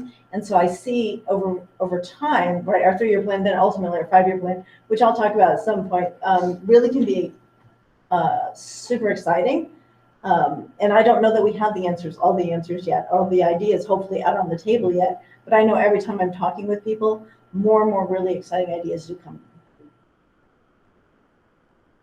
Thank you, Jen. Oh. It's weird, right? No, I thought that was a really, thank you for that. That was a really succinct explanation of, how in the short term, the inter-district plan would work. I appreciate too that there's thought given to like having siblings sticking together if they are going to a school, especially not in the town that they're residing in. And I'm excited to hear that in that long-term planning, there's more thought being given to resource sharing between the 2 schools in the district. I know that, we have our kind of broader sense of place in the Windsor West Windsor community, but you definitely pointed out clearly there's access to some different modalities that come with being in that naturalistic outdoor space versus being in more of a tent setting. And I think that sort of exchange between those 2 buildings, it's going to do a lot of great things for students. So I appreciate it. Yeah, you bet. We're getting a van, so. I was just going to say, the van is key. The van is key. It's more than you think, or more than you might think. Well, thank you for that. You're And welcome. thank you to everybody who participated in that. Bill, Nancy, Rebecca, we've got community members out there jumping in, so it's really Awesome. exciting. That's great. That's great. Thank you. And we'll do it again next month with Good. hopefully a good formal plan ready to rock and roll. That's Excellent. wonderful. Thank you. Of course, if anything comes up, just shoot it my way. You can adjust. Okay. The last thing for now is the Windsor Jedi Committee and the Declaration of Inclusion. And I apologize because I completely forgot to send out the Declaration of Inclusion. Did you find it, Davis? Yeah, I think I can actually share one of my screens here. Okay. If folks want to see it. So this was the declaration that was made by the Windsor Select Board. And at our last meeting, we talked about our board adopting a similar equity declaration. Can you make that a little bigger, Davis? Yep. Yeah, I just want to make sure we're not missing it. Okay, the second page is just contact info. So, yep. That's how it works in Box. Perfect. Perfect. Yeah, good. Good job. Okay. No problem. And here's the bulk of the text there. Can you read it? I can read it. Thank you. All right, so this is the equity declaration. I believe this is the draft that was adopted by the town of Windsor. The town of Windsor works to support and uplift hard-fought civil rights and is committed to eliminating hatred, bigotry, and discrimination in all town systems and institutions in order to improve outcomes for all. strives to create a culture in which racial, gender, and other disparities are openly acknowledged and promptly addressed, urges all to denounce prejudice and welcome all persons, regardless of race, color, religion, national origin, sex, gender, identity or expression, sexual orientation, marital status, age, disability, economic or housing status, or any other protected characteristics, commits to protecting all historically oppressed or potentially vulnerable persons to the fullest extent of law, and calls on all of those living, visiting, and working here to ensure liberty and equity for all persons. So, unfortunately, Bill's not here, but we had talked last time about our board also signing on to this. Do you mind stopping sharing? Sure. I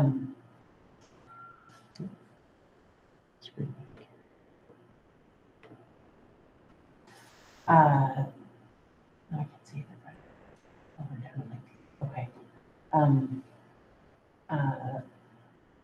Amy, what do you think about our board signing this? I think it might be better if we were to craft it so that it applies to the school and the greater community. Yeah, I agree. And I would also, I guess, go to West Windsor and ask them if they would be interested in signing. So I can share, I'll send out to all of you the original Declaration of Inclusion that this, the Windsor Jedi Committee spent months tooling their own version of and getting it just right for the town of Windsor. The original Declaration of Inclusion. So you're talking about the text that it's based upon, or? Yeah, Al Wakefield's. Okay.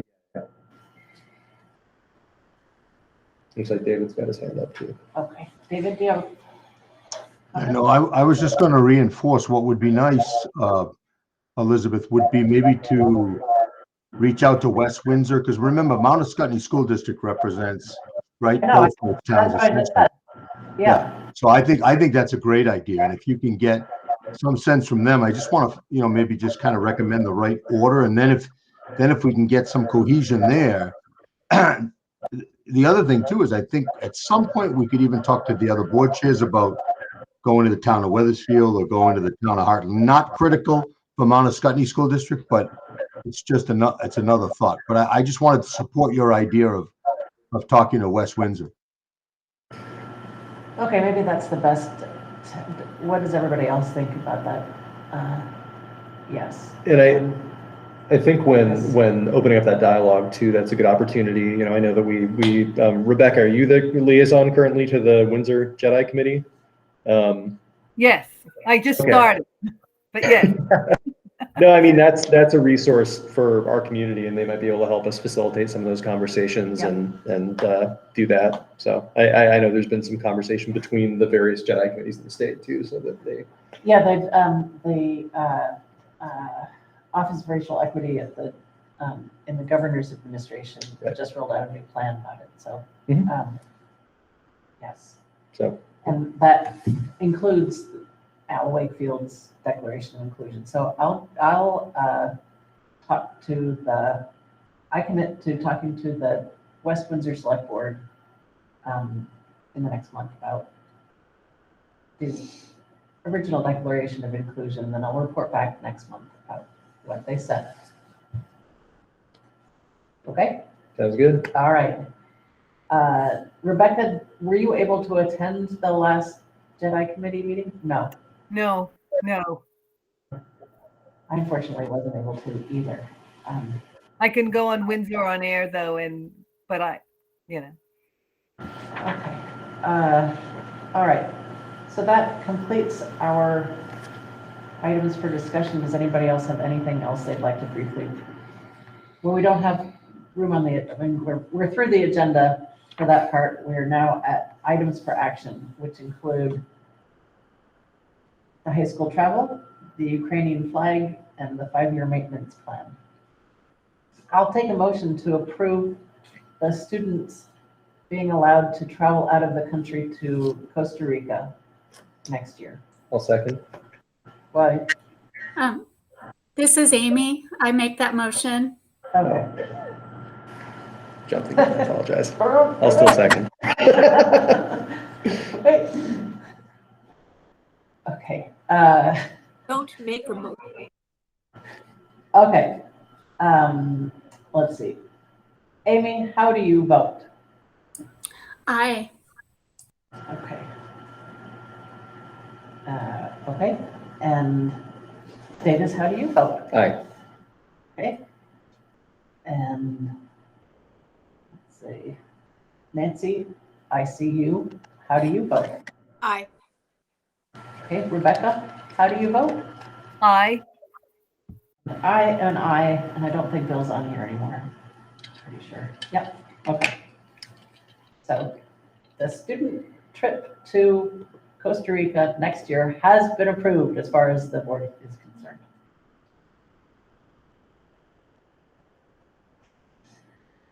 Next is the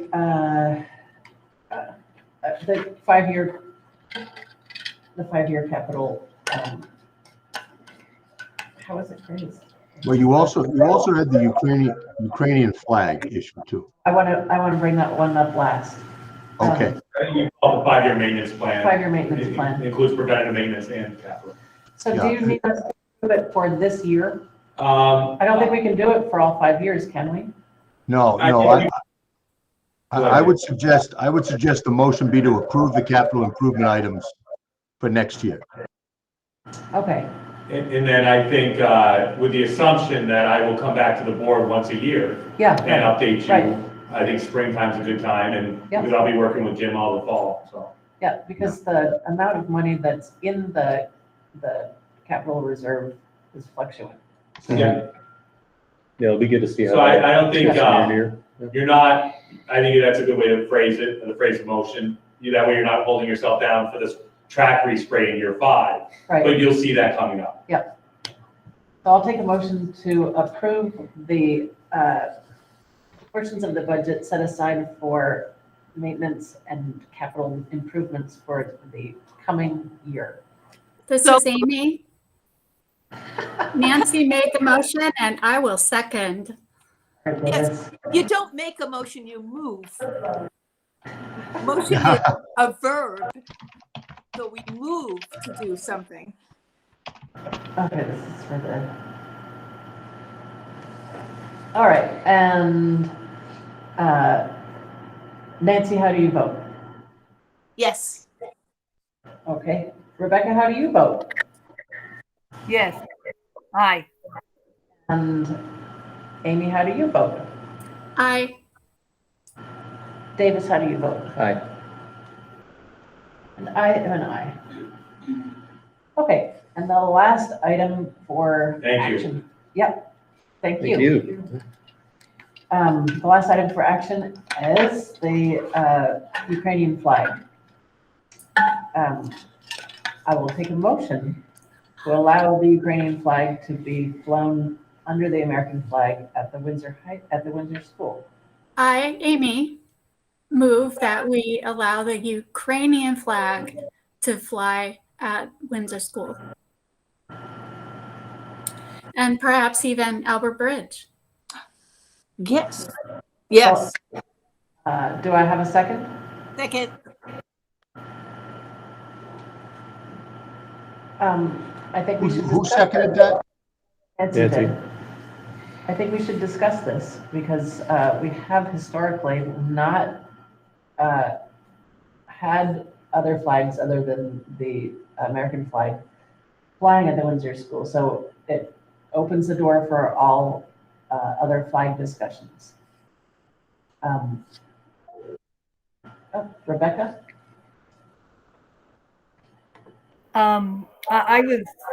I was not on the board at the time, but it was all over Windsor when certain students in town had requested that the Black Lives Matter flag was put up. Again, I don't know I don't recall exactly what happened there, but it really is I just know that it just created a lot of discussion. And so I'm just wondering, I don't know. Rebecca, what happened was we never had a request from students to fly the Black Lives Matter flag. We had a request from a teacher to be able to have a Black Lives Matter flag in their background. And we agreed that that was fine because the teacher is the king of their dome, or queen, or leader of their domain. But as far as the school was concerned, we've never received a request to fly a Black Lives Matter flag. Well, and that's why when this comes up, that it's a question. I think I think that it's really important that students be involved in the political process. And I very much appreciate that students have stepped up to speak to the issues that are going on in Ukraine. I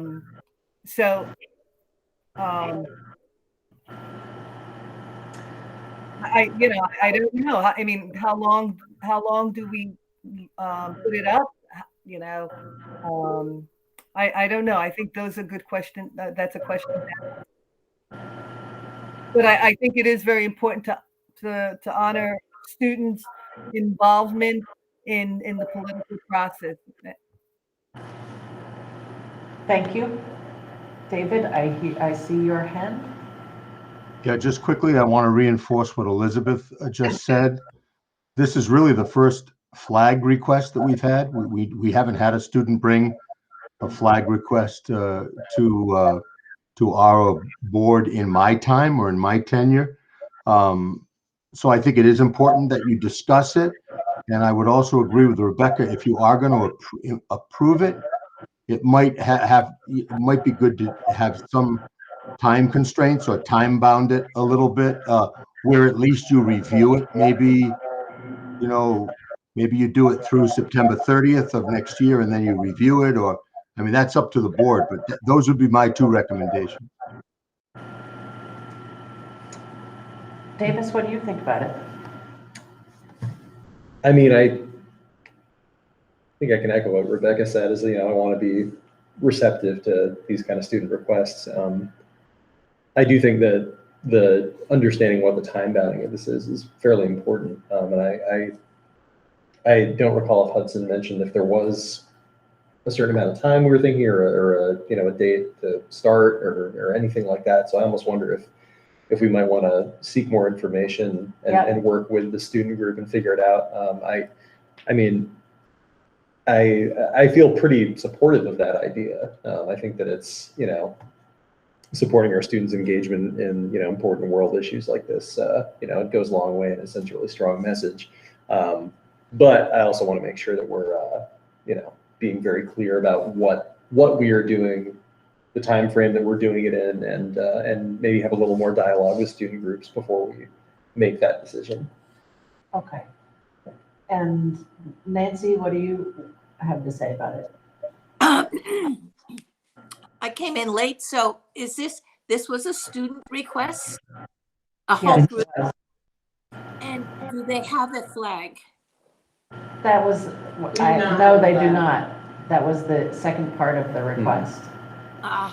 That we get a flag.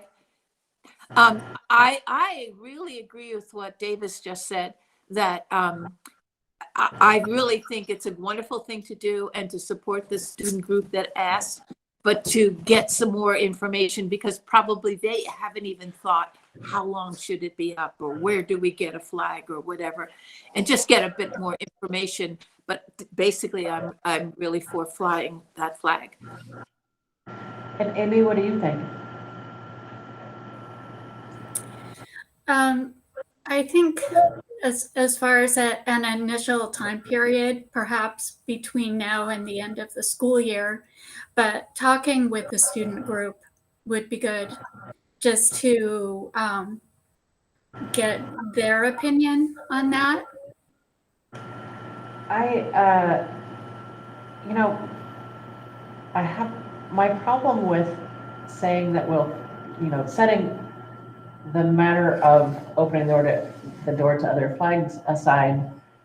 My problem with committing to between now and the end of the school year is it saddens me because it means that we don't hope that this conflict will be over. Well, I'm not saying that it has to be. I know. mean, having it until the end of the I don't even like calling it a conflict, but I won't even get into that. That implies two ways. It's an invasion, but if we're wondering about the time period, having it at least initially until the end of the school year, when the students are there and they're seeing the flag.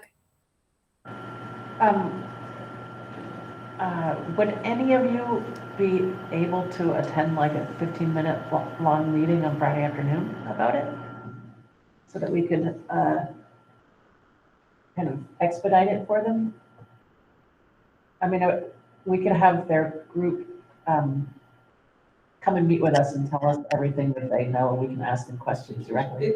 We're on vacation this week. Oh, you're right, you are. I'm sure you can tell from the gray hair. I know, I'm sorry. This is what vacation looks like. Sorry.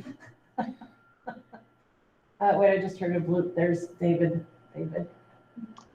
Yeah, I was going to say, if you want to have that type of student dialogue, then we're probably not going to resolve this tonight. So one thing the board could do is simply authorize the administration, Kate and Colleen, to enter into dialogue with the students to get a little bit further information. And I am also saddened by the fact that probably by our next board meeting, this conflict will not have been resolved, but at least the students will know you took it seriously.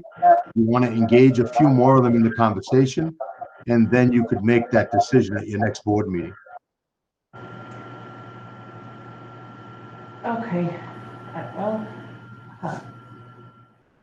it's getting late. I'd really like to be able to. Okay, wait. Do we all agree in principle that we want to allow the students to fly the flag? I think we do. So I'll take a motion to allow the students to fly the Ukrainian flag pending certain details. How does that sound? So that we can agree in principle, and then Kate, if you wouldn't mind helping filling in some of those blanks. I don't mind at all. Okay. It's weird seeing you across the room because you look like, when you look over here. Hard to navigate. No, when you look over here, it looks like you're tossing your head. Yeah, no, I caught her before. I was like, oh my God, I've been going on the whole time, nobody's anything. Elizabeth, Amy has to withdraw her original motion, and Nancy has to withdraw her second. Okay. Withdrawn. And withdrawn. Okay. So I'll take a motion to approve the flying of a Ukrainian flag pending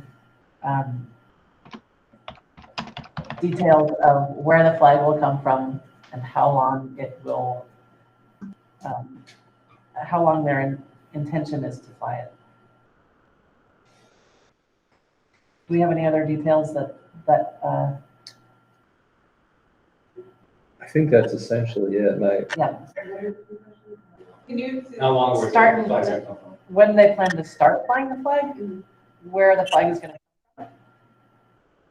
And so we'll approve it between whatever their start date is until,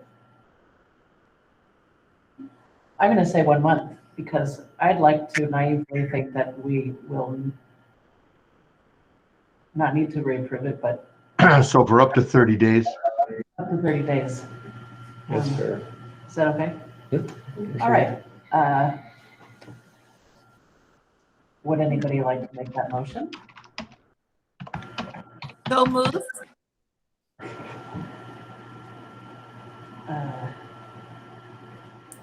Amy seconds.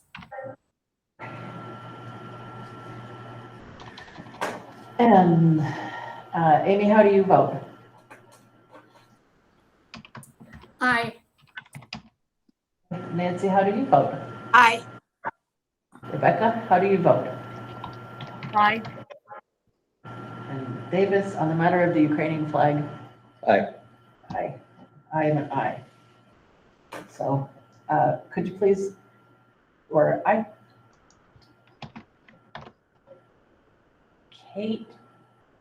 Yes. Are you the point person for Hudson and who's? Send an email right now. so Okay, great. Thank you. Awesome. All right, and that is it for the evening. We do have an executive session matter. So thank you all for being here. It is title section 13 of title 11, I think it is, right, Amy? It's definitely section 313. Yeah. Correct. I move that we enter executive session. Oh, thank you. Thank you, Amy.